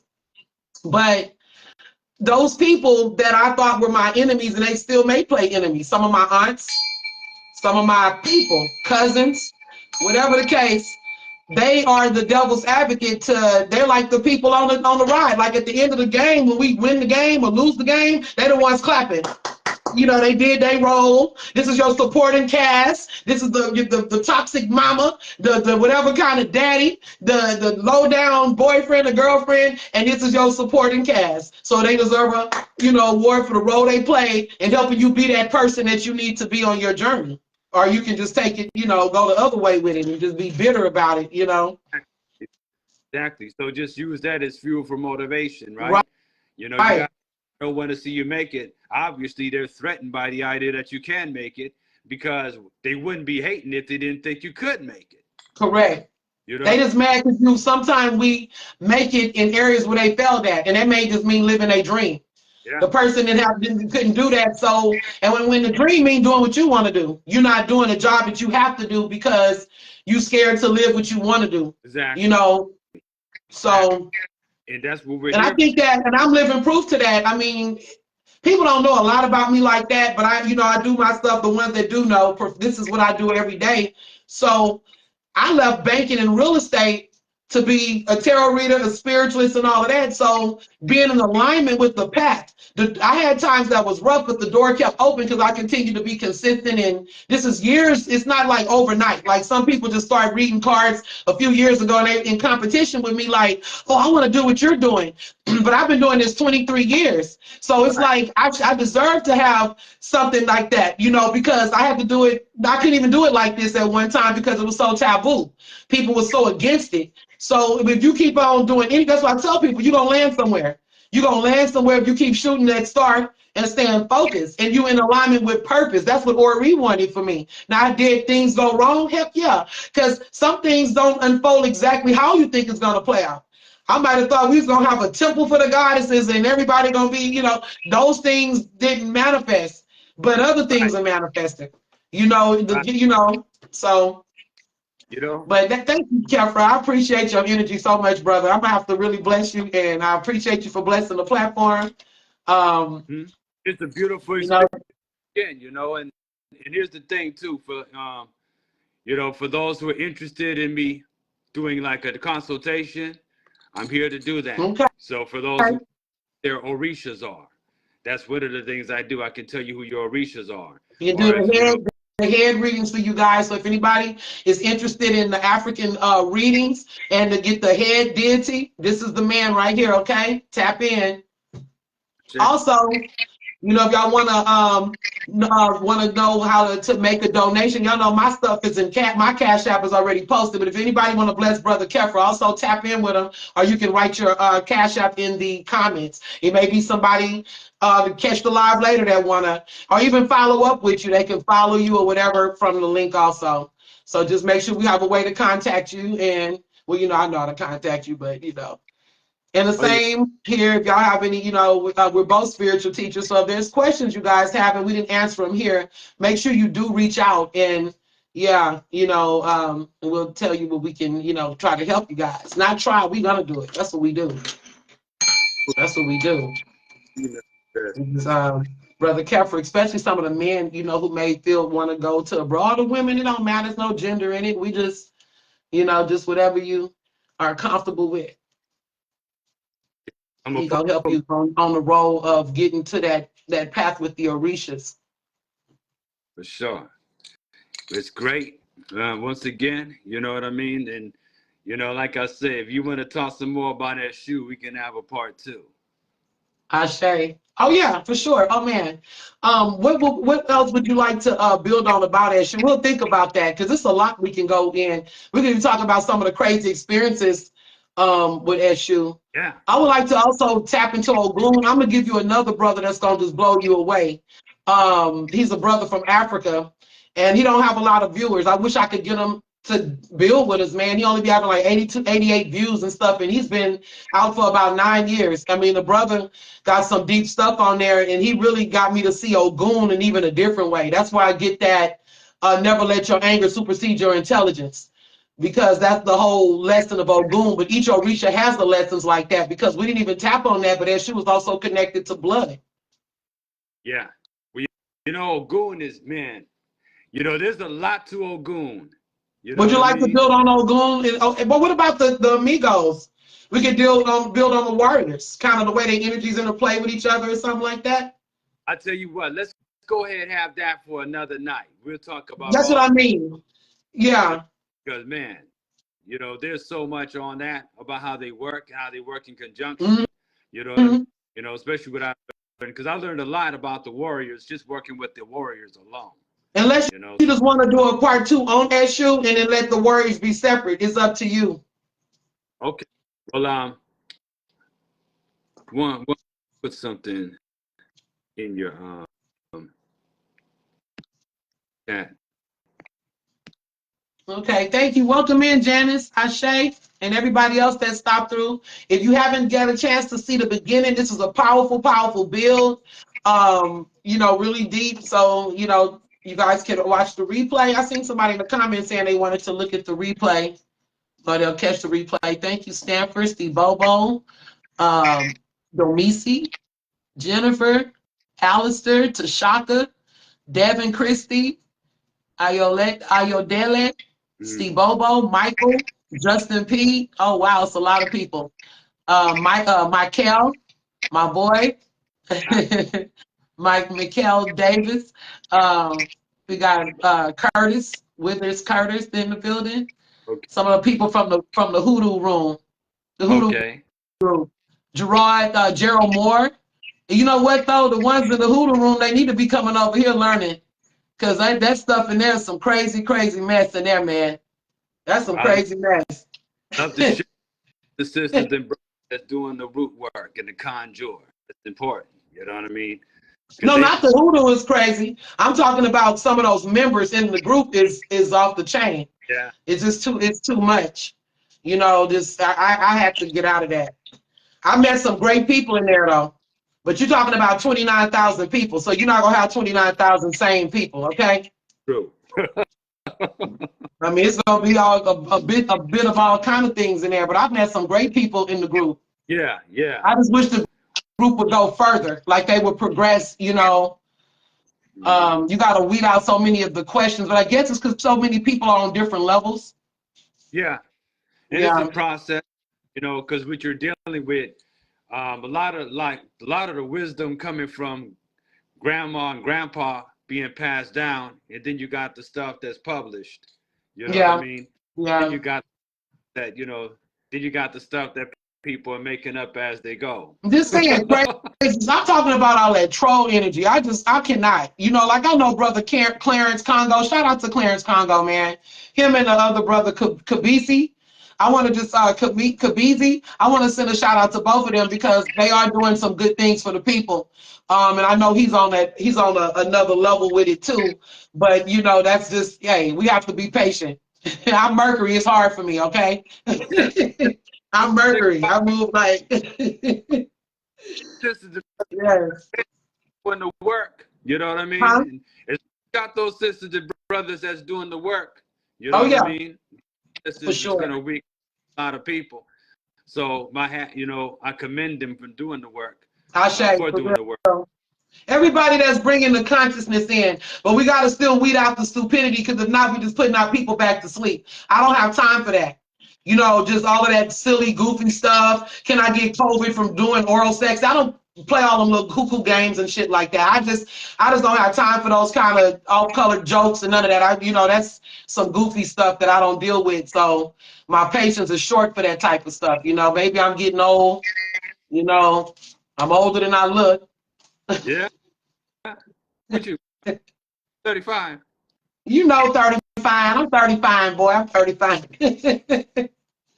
But I don't know. We have to just get serious. I try not to just be overly serious, but I can't help that with the placements that I have, you know. So, but I'm also silly. I got a great sense of humor. Y'all know that. What's wrong with humor? You know what I mean?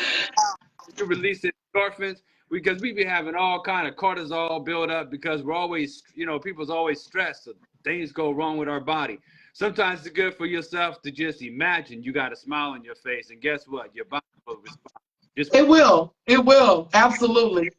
I just know what I need for myself. I'm not speaking against what nobody do, but you know that internet can be toxic. We dealing with all types of energies, and you can literally feel that stuff like through the screen, you know. So anyway, I'm done ranting. So did you want to go ahead and close with a prayer?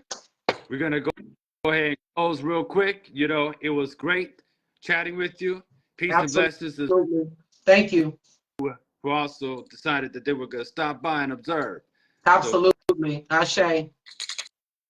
Babeshu. Ashe. When your mother named you, she gave you the name Alarameti. When your father was a fellow wife of the mother that gave you the name Abati also Philly Yanoyo. Bob Eshu says, whoever knows all three of your names, wherever he is called on earth, he will always go. Bob Eshu, please accept our endeavors to get the word out. We give thanks and praise to you. We say Ashe, Ashe, Yo. Ashe. Thank you. All right. I You know do what I'm saying? pay. Mo do pay. Mo do pay. Ashe. Ashe. So I guess I asked if anybody had any questions, speak now, farewell to peace, concerns, comments, any misconceptions, confusions, cognitive dissonance, please put it in the comment section. If not now, then you can do it afterward. That's fine. Yeah, but we want to get clear on it so we can answer those questions. Part 2. Oh yeah, stay tuned for part 2. See?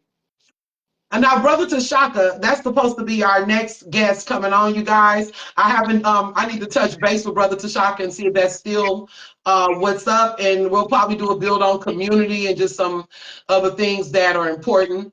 Yeah, but I'll let you guys know for sure. I'll get a confirmation on Brother Tashaka. I know you're out there, but by tomorrow, I'll see what he says when he's ready to go on. And then we'll get you up back on the calendar. I got some couples. If any couples are interested, I'm looking for a couple more couples for the Anahata month, which is Valentine's month. We can take that and I wanted to also go over some chakra techniques with male and females healing each other within relationships. Thank you, Brother Kephra. So if anybody is interested in being interviewed, a couple, husband and wife, boyfriend and girlfriend, I already got a couple of couples. And if anybody else is interested in that, tap in. Anybody want to be on Metaphysical Monday? Got something to share with us? We are going to welcome you in, and it doesn't matter what your walk of life is, what your spiritual concepts are. I mean, anything. We are here to deal with the sciences of knowledge and the occult and the esoteric and all of that stuff. So y'all bring it on. We ain't nothing too much. Ain't nothing too much. I mean, keep it clean, But I guess that's all. So love and light family. I'll be back on Metaphysical. Wait. I'll be back on Tarot Talk Thursday. Yeah, I may come back before then because I think we should build on some other stuff too. Okay. Peace, love, light. I did the sign of the cross. Y'all remember that? Anyway, peace.